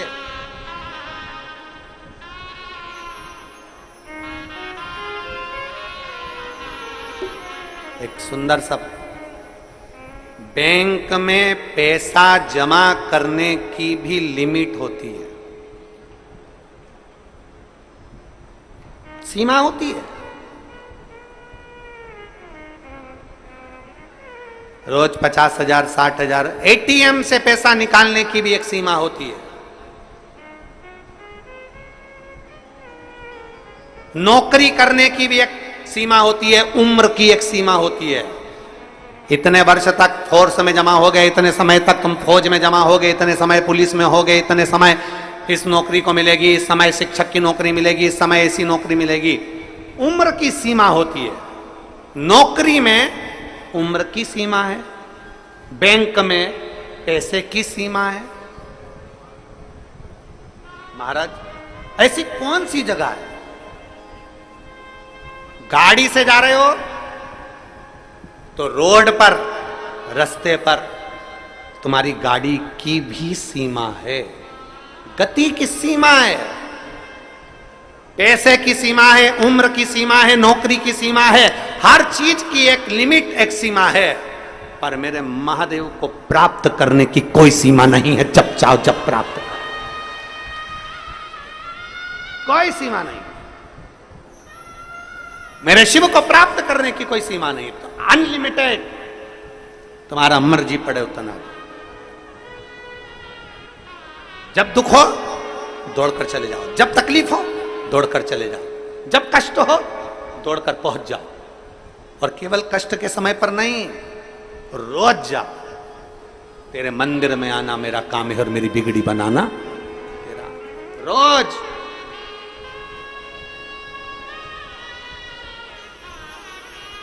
रोज क्यों? आप रोज अगर भगवान के मंदिर जाओगे तो तुम्हारी दुख की घड़ी में तुम्हें भगवान के मंदिर नहीं जाना पड़ेगा।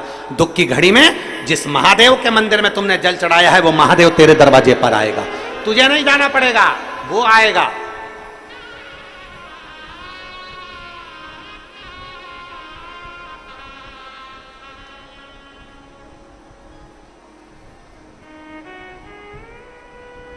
और महाराज उसको बस जितना दिल से पुकार सकते हो उतना दिल से पुकारो, उतना।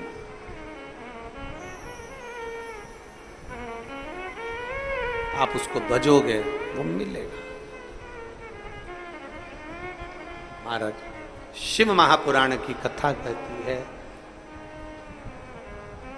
शिव महापुराण का चरित्र कहता है, भानु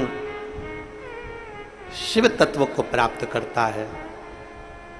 एक दिन भानु जा रहा था रास्ते से, एक वृक्ष की पत्ती को तोड़कर मट्टी के ढेले पर शिव को समझकर चढ़ा रहा था, और उसी मट्टी के ढेले में से मेरे महादेव प्रकट होकर उस भानु को दर्शन दे दे। उसी मट्टी के ढेले। मेरा जीजी से निवेदन है, जो कर रही है कंक्रीट का शिवलिंग का पूजन कर रहे हैं, हमारे यहाँ शिवलिंग नहीं है, हमने बना लिया क्योंकि लोग दूसरी जगह जाना चालू कर दिए थे। लोग दूसरी जगह जा रहे थे तो हमने सीमेंट का बना लिया अपने पेड़ के नीचे। अब जनता वहां जल चढ़ा रही, उसका फल मिलेगा कि नहीं मिलेगा? शिव महापुराण की कथा कहती है, यहां तो शास्त्र कहता है कि आसमान में देखकर भी शिवलिंग का तुमने मन से निर्माण कर लिया तो उसका भी फल हमें प्राप्त होता है। तुम जिसका शिवलिंग बनाओगे शंकर शंकर है, प्रकट होगा, प्राप्त होगा, निश्चित है।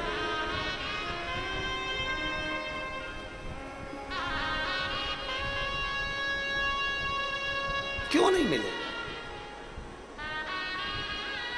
स्थान पर बैठकर भगवान शिव जी से अपने मन की बात बड़े भाव के साथ दिल से बाबा से प्रार्थना करें।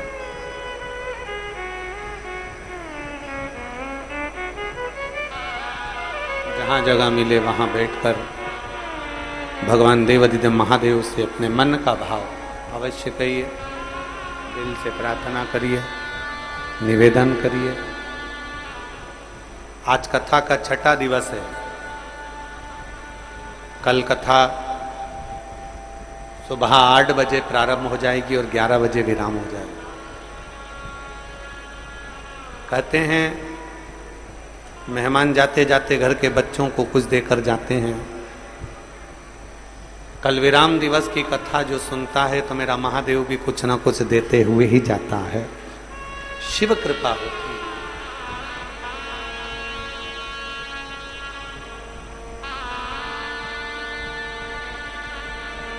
दिल से, भाव से, प्रेम से।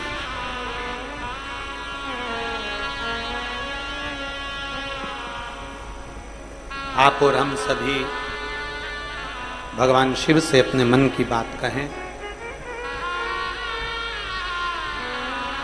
सब एक साथ बोलें।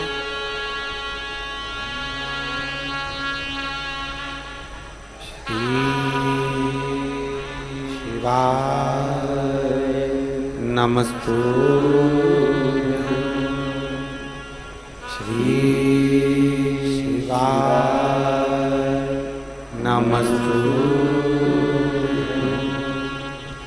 श्री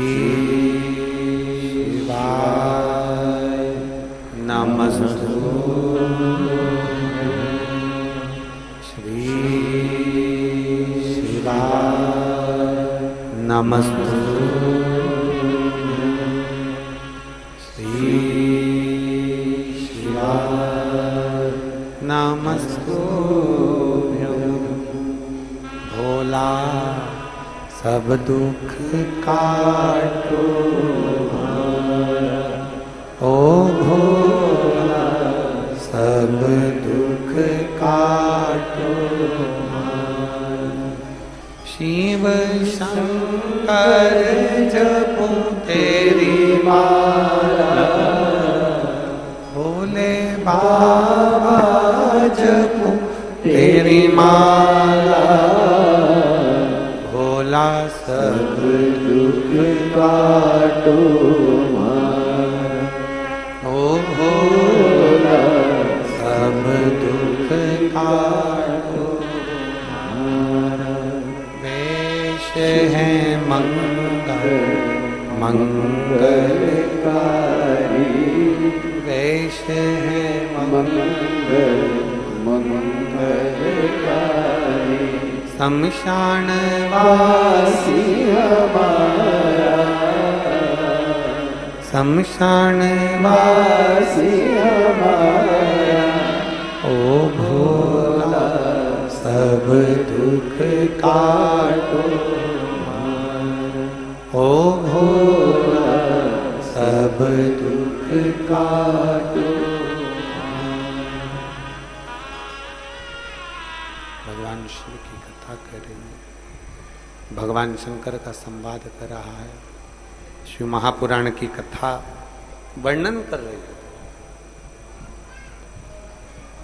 किसी भी भाव से, किसी भी रूप में, किसी भी तरह से जब हम भगवान शिव को रिझाते हैं, गला पकड़ रहा है, जब हम भगवान शंकर को मनाने का प्रयास करते हैं, शिव हमें प्राप्त जरूर लिया।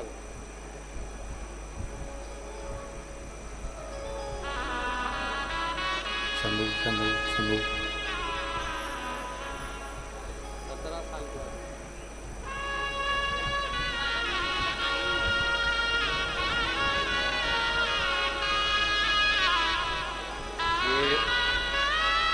जिस बच्ची का चरित्र कहा था कि वो नेहा चौहान के जो पति को तकलीफ हो गई थी, ये उनकी जेठानी है। एक बार जोरदार ताली बजाएं, बता रही हैं कि पूर्ण तरह से स्वस्थ हैं बाबा।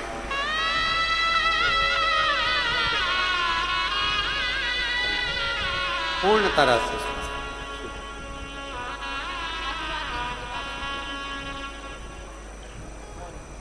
एक शिव,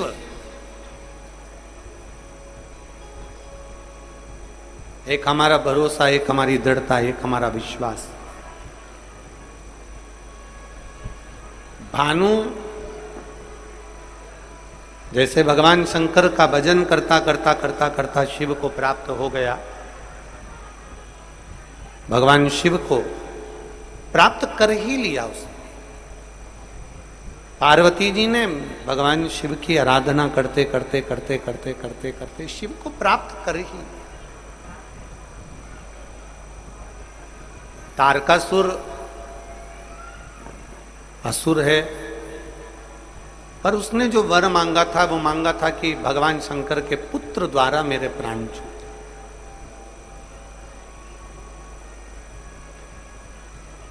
यदि मेरे प्राण छूट रहे हैं तो भगवान शंकर के पुत्र द्वारा छूटे।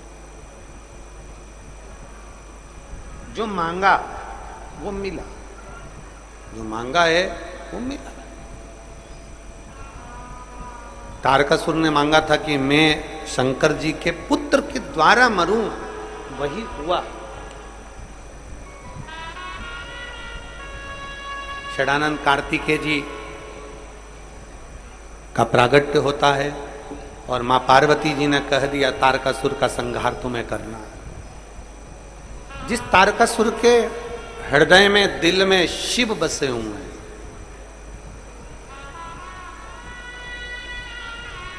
और जिसके दिल में, जिसके हृदय में, जिसके मन में शंकर भगवान का निवास होता है, जिसके हृदय में शिव बसा होता है, जिसके दिल में भगवान शंकर का निवास है, जिसके हृदय में शिव का निवास है, उसको यदि कोई कष्ट भी पहुंचाता है तो उसको खुद को ही भोगना पड़ता है।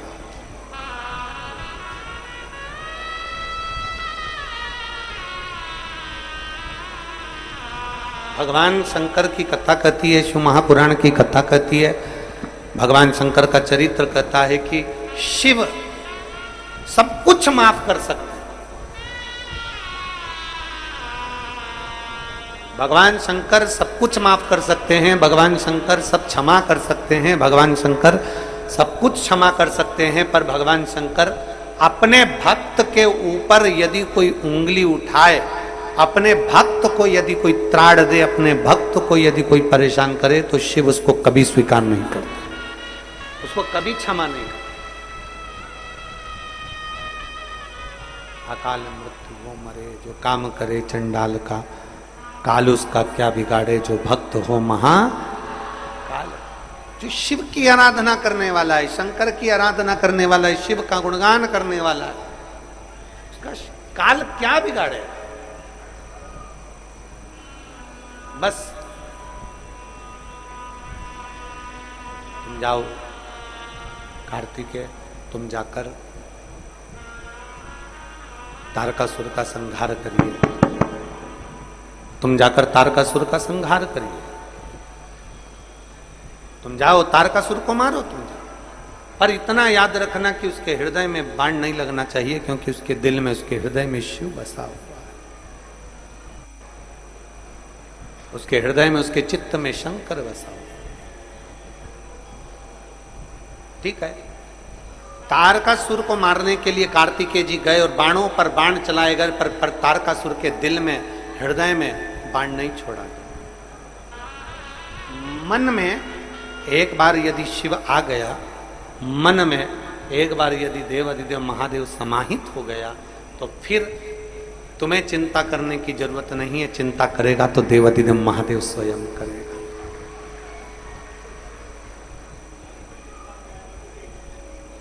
और बाबा तेरे ही भरोसे,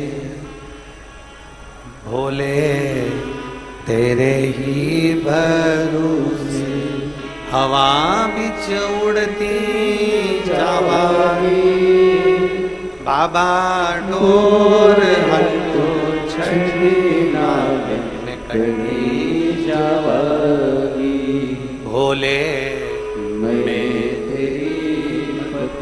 शंभो मैं तेरी पत्नी। शिव पुराण कहती है, भगवान शंकर का संवाद कहता है, सब्जी में सारे मसाले डाल दो, सब्जी में सारी ग्रेवी डाल दो, सब्जी को तुम पूरा तैयार कर लो, पर सब्जी में अगर नमक नहीं होगा तो ईमानदारी से बोलो सब्जी में स्वाद आएगा? जम के बोलो जरा। नहीं, सब्जी में सब कुछ डाला, ग्रेवी भी डाली, मसाले भी डाले, गरम मसाला भी डाला, हींग भी डाली, सामान भी डाला, तुमने जो बन सकता था, पनीर अधिक अधिक अधिक, दही दूध जो डालना था तुमने सब्जी में सब डाला, पर सब्जी में अगर नमक नहीं है तो सब्जी में स्वाद नहीं। सब्जी में नमक डालोगे तो स्वाद आएगा। उसी तरह तुम पशुपति व्रत कर रहे हो, तुम सफेद आंकड़े की जड़ का प्रयोग कर रहे हो, तुम भगवान शंकर को जल चढ़ा रहे हो, तुम रोज शिव जी के मंदिर जा रहे हो, तुम शंकर जी के अनुमोदन कर रहे हो, तुम शंकर का गुणगान कर रहे हो, तुम शिव की स्तुति कर रहे हो, शंकर का भजन कर रहे हो, सब कुछ कर रहे हो। सब्जी में नमक डलेगा तो स्वाद आएगा। और तुम सब कुछ करो, शंकर पे जल भी डालो, मना नहीं है, पर शंकर को जल डालो, चाहे शिव का नाम भजो, भजन करो, इसमें मन का होना जरूरी है। सब्जी में नमक होगा तो स्वाद आएगा, और भजन में जल डालने में मन होगा तो महादेव भी जरूर आएगा। निश्चित महादेव ऐसे नहीं आता जब तक कि आपके मन नहीं होता। हृदय होगा तो महादेव आएगा।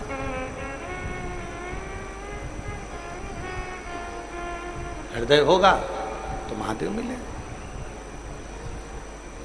मन तो लगाओ,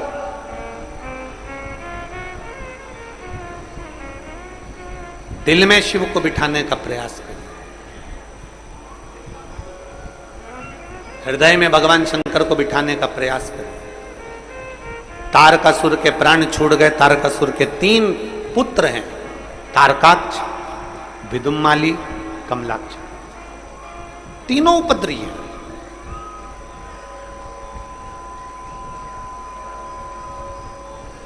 तीनों ने विचार कर लिया कि यदि हम अगर देवताओं से युद्ध लड़ेंगे तो हम मारे जाएंगे, इसलिए ब्रह्मा जी से पहले वर प्राप्त करना है तो तप साधना करना पड़ेगा। आप जितनी तप साधना करेंगे, हम फिर निवेदन करेंगे जितना जितना शंकर जी के मंदिर में जाकर एक लोटा जल चढ़ाएंगे, शिव को उतना उतना अपने करीब में पाते चले जाएंगे, शंकर को उतना नजदीक आप लाते चले जाएंगे। एक पत्र है,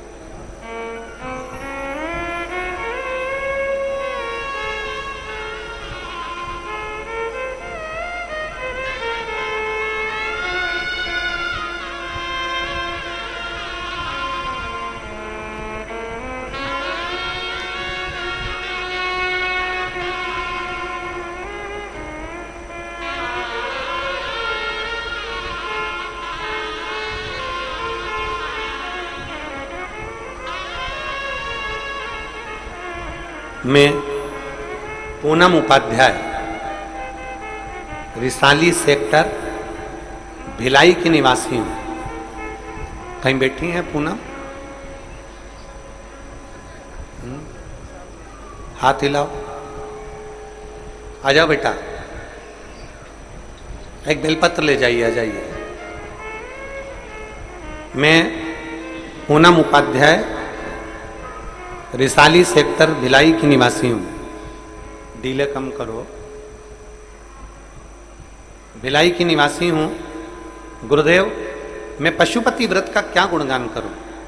मेरी बेटी अंजलि उपाध्याय नीट की परीक्षा दी। हम लोग जानते थे कि नीट की परीक्षा कितनी कठिन होती है और उसका एग्जाम निकालना ये सबसे कठिन था। बेटी ने भी विचार किया कि मां, परीक्षाएं तो कई बार दी है, पर अब परीक्षा दे रही हूं तो भोलेनाथ जी पर आश्रित होकर दे रही हूं, भगवान शंकर पर आश्रित होकर दे रही हूं। हम लोगों ने कहा कि चल अपन कुबेरेश्वर धाम सीहोर चलते हैं। परीक्षा देने के पहले हम कुबेरेश्वर धाम गए, वहां से रुद्राक्ष लाए। बेटी रोज शंकर जी के मंदिर जाने लगी, शिव की आराधना करने लगी। आप कहते हो कि जैसे पहले परीक्षा दी है उससे 4 गुना ज्यादा मेहनत कर कर परीक्षा देना।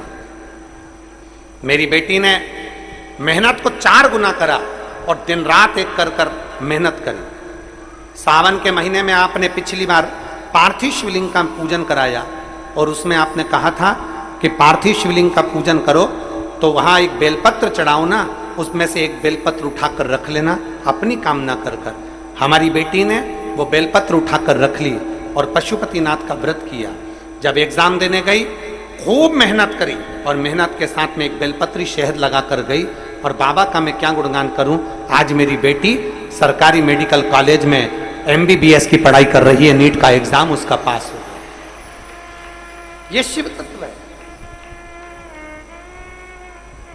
ये ओघड़ी शंभु है। एक पत्र और है,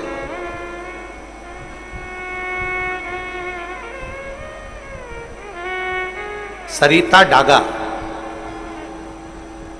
सरिता डागा राजनंद गांव से आई हैं। कहीं बैठी हो सरिता डागा? श्री शिवाय नमस्ते। बेटी बहू आई है क्या? नहीं आई है। आप आ जाओ, बेलपत्र ले जाना। मैं सरिता डागा राजनंद गांव से आई हूं। मैं व्यासपीठ की कथा का क्या वर्णन करूं? आप जो संपूर्ण बेटा बेटी के दिल में जो विश्वास पैदा करते हो ना, उससे बेटा बेटी आगे बढ़ते हैं। गुरुदेव, मेरी बेटी और मेरी बहू दोनों ने CA की पढ़ाई करी, पर वो उत्तीर्ण नहीं हो पा रहे थे, पास नहीं हो पा रहे थे। फिर आपकी कथा सुनना प्रारंभ करा और बेटी और बहू ने विचार कर लिया कि अब हमको शिव मंदिर जाना है। मेरी बेटी बहू ने शंकर जी के मंदिर जाना चालू करा, मेहनत को 4 गुना बढ़ा दिया।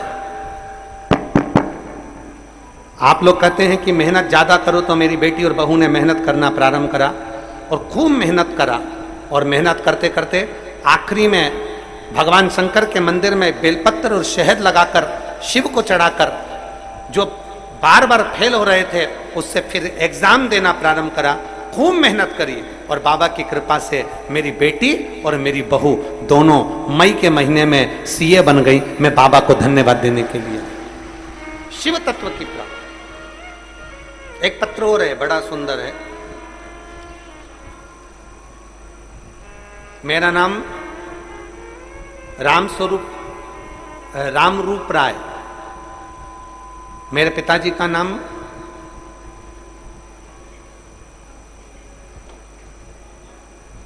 मेरा नाम रामरूप राय, मेरे पिताजी का नाम रामरूप राय, मेरी माताजी का नाम पूनम राय।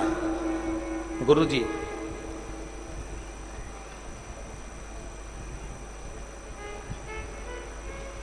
ऋतिक राय।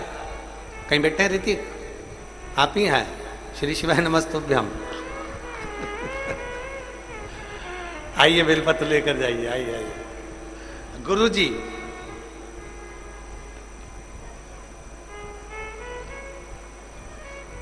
कक्षा 10वीं में एग्जाम दिया, फेल हो गए।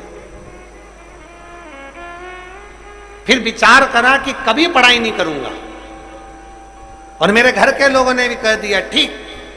अब परंतु एक दिन आपकी कथा सुन रहा था और आप कथा में कह रहे थे कि हिम्मत नहीं हारना चाहिए, 4 गुनी मेहनत ज्यादा करो और अपना लक्ष्य मत छोड़ो।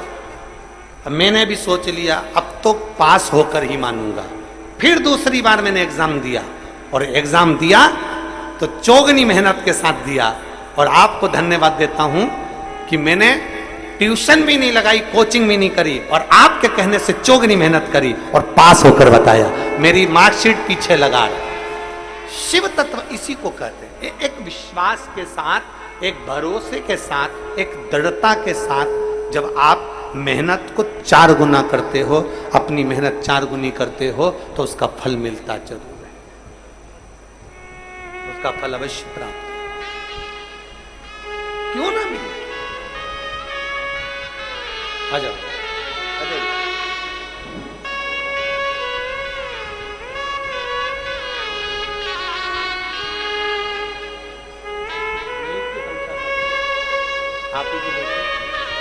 आप ही की बेटी ने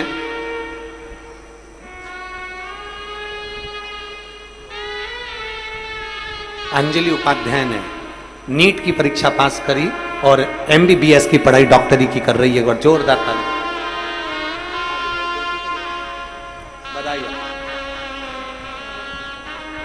एक शिव तत्व के प्रति आपकी जागरूकता, एक भरोसा दृढ़ हो। तारकासुर के पुत्र तारकाक्ष, विदुम, माली, कमलाक्ष की तीनों ने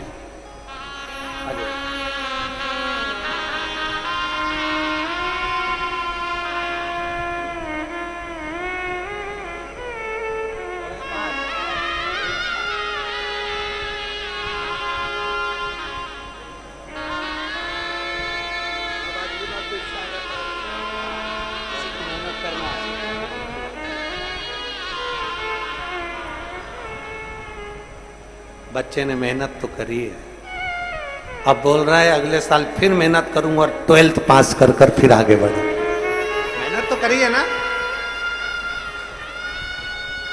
अरे कितनी खुशी होती मालूम जब ये बच्चे लोग एकदम नर्वस हो जाएं कि अब तो मेरे को पढ़ना ही नहीं है, अब मेरे को विद्या छोड़ देना, पढ़ाई करना ही नहीं है। जब बच्चे लोग ये विचार कर लेते हैं ना कि पढ़ना ही नहीं है तो और नर्वसता आ जाती है। भरोसा रखो, विश्वास रखो। ये स्पीकर नहीं चल रहा है तुम्हारे ऊपर के। एक भरोसा रखो, एक विश्वास रखो, तो जरूर अपनी मंजिल तक पहुंचोगे जरूर, निश्चित। और शंभु शरणे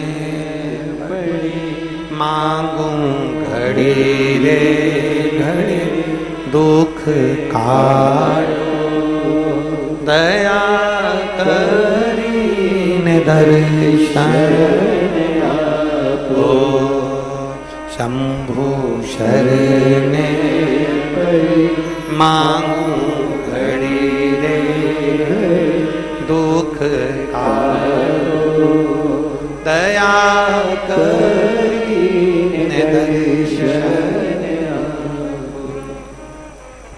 वर मांगा कि हमको 3 पुरी का निर्माण कर दीजिए, उस 3 पुरी में हम जाकर रहेंगे। आ जाइए, 3 पुरी में हम जाकर रहेंगे।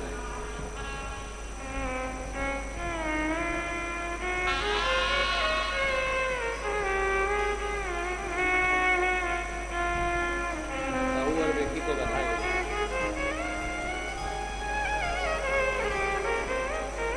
एक आपके साथ आई ना,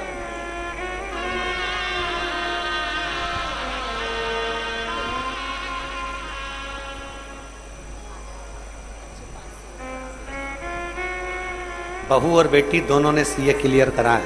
एक बार डागा परिवार को जोरदार ताली बजाकर साधुता। बहुत बहुत साधु।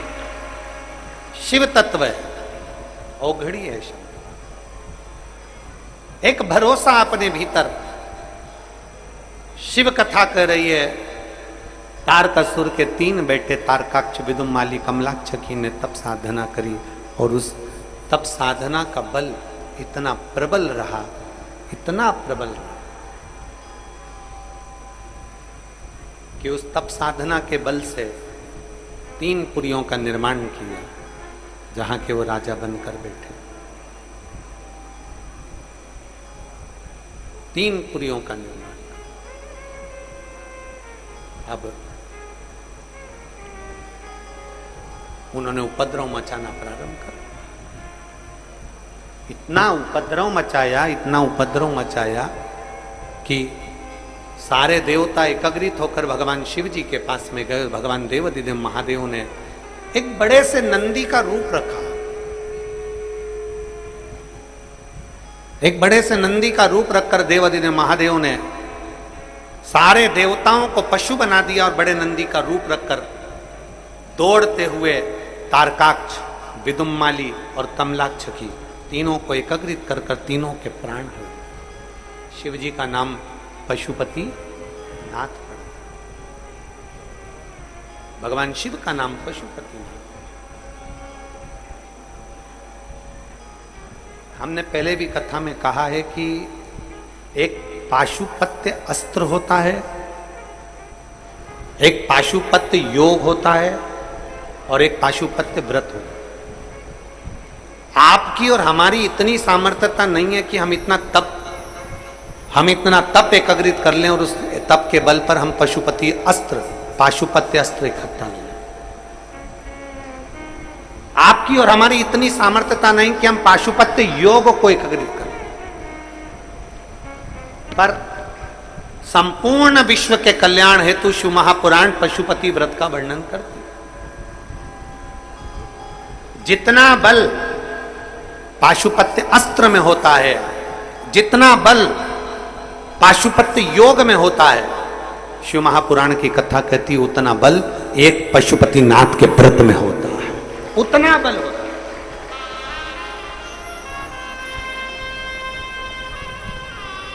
एक पशुपति नाथ के व्रत में उतना बल होता है जितना पशुपति अस्त्र में, जितना पाशुपत्य योग में बल होता है, उतना हाँ बल एक पाशुपत्य व्रत के अंदर। बस उसके नियम। कई माताएं क्या करती हैं कि प्रसाद बनाया और कढ़ैया में आधा छोड़कर चली जाती हैं, आधा प्रसाद लेकर चली जाती हैं। ऐसा नहीं। 6 दिए मंदिर में लेकर जाओ जब थाली के अंदर, तो पहले जमीन पर वो 6 दिए रखिए।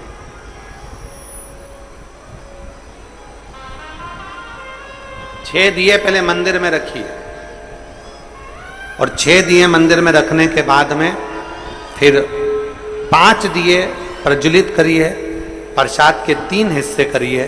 तीनों हिस्से, कोई पात्र हो, कोई प्लेट हो, कोई दोना हो, कोई कागज हो, उस पर उसको रख दीजिए। बाबा से विनय करिए, जो सवेरे पूजन की थाली लेकर जाओ वही पूजा की थाली शाम को लेकर जाए। बाबा से निवेदन करो, हे बाबा, आज मैं दिल से, हृदय से आपके चरणों की दासी पाशुपत्य व्रत कर रही, पशुपति व्रत। हे बाबा, इसको स्वीकार करिए, आप इसको स्वीकारो। हम में इतना तप नहीं है, हम में इतना बल नहीं है, हम साधना नहीं जानते, हम योग नहीं जानते, हम बहुत उपास करना नहीं जानते, पर इतना जरूर जानते हैं कि तेरे चरणों के दास हैं और तेरे चरणों के बल पर जीते। कृपा तू ना करेगा तो कौन करेगा मेरे महाकाल। ए मेरे महाकाल, कृपा तू ना करेगा तो कौन करेगा। ए महाकाल, झोली तू ना भरेगा तो कौन भरेगा। हम तेरे आश्रित हैं, तेरे आश्रित,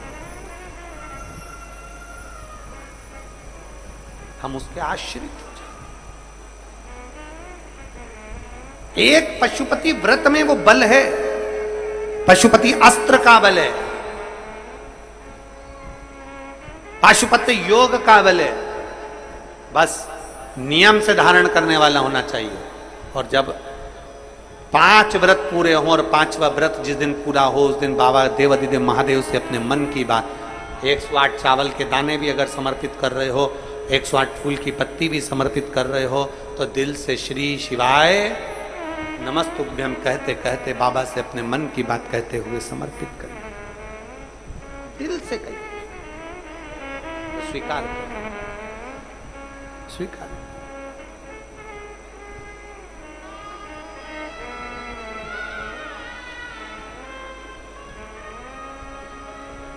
पशुपति नाथ भगवान शिव का नाम। बोल पशुपतिनाथ भगवान की। भगवान शिव की कथा कहती है, भगवान देवाधिदेव महादेव का चरित्र कहता है। तारकासुर के 3 बेटे तारकाक्ष, विदुमाली और कमलाक्षकी के प्राण तो चले गए, पर जनमानस के कल्याण हेतु, संपूर्ण विश्व के उद्धार हेतु, संपूर्ण विश्व के कल्याण हेतु भगवान देवाधिदेव महादेव ने जो व्रत दिया है वो व्रत साधारण नहीं, साधारण। बेटा हो, बेटी हो, मेरी जीजी हो, मेरे जीजा हो, मेरी माता हो, मेरी बहन हो, मेरे भाई हो, पशुपति व्रत करना चाहिए। और एक और बात बहुत अच्छे से ध्यान लगाकर सुनिएगा, सावन का महीना चल रहा है और 72 साल के बाद ये सावन आया। हमने पहले भी कथा में कहा कि 72 वर्ष के बाद आया। पहले 27 जुलाई 1953 में आया था, उसके बाद ये सावन 72 साल के बाद आया। प्रयास करिए, सावन के मंदिर में, सावन के महीने में कभी बन जाए, मौका मिल जाए आपको कि कहीं बेलपत्री का वृक्ष है, उस वृक्ष के नीचे 2-5 मिनट बैठकर 108 बार श्री शिवाय नमस्तुभ्यम या पंचाक्षर मंत्र नमः शिवाय या षडाक्षर मंत्र ओम नमः शिवाय का जाप जरूर करो। शिव मंदिर में जल जरूर चढ़ाओ, बन सके कोई श्रेष्ठ स्थान पर 2 लोटा जल लेकर कांवड़ भरकर जरूर आओ। प्रयास, शिव को रिझाने का प्रयास करिए, भगवान शंकर को मनाने का प्रयास करिए। समय आया, भगवान श्री गणेश जी महाराज का मंगल विवाह हो रहा है रिद्धि सिद्धि के साथ में। कल कथा का विराम दिवस रहेगा, सुबह 8 बजे कथा प्रारंभ हो जाएगी और 11 बजे विराम हो जाएगी। सुबह 8 बजे कथा प्रारंभ होकर 11 बजे विराम की ओर जाएगी। आप और हम सब शिव महापुराण की कथा का लाभ लेंगे और विराम दिवस की कथा को अपने जीवन में उतारकर सार्थक बनाएंगे। रिद्धि सिद्धि भगवान श्री गणेश जी महाराज को जयमाला पिना रही हैं, जोरदार ताली बजाकर स्वागत करिए। भगवान श्री गणेश जी महाराज रिद्धि सिद्धि के गले में जयमाला पिना रहे हैं। रिद्धि सिद्धि ने अपने गले की जयमाला उतारकर वापिस श्री गणेश जी महाराज को पहना है। बोल श्री गणेश जी महाराज की।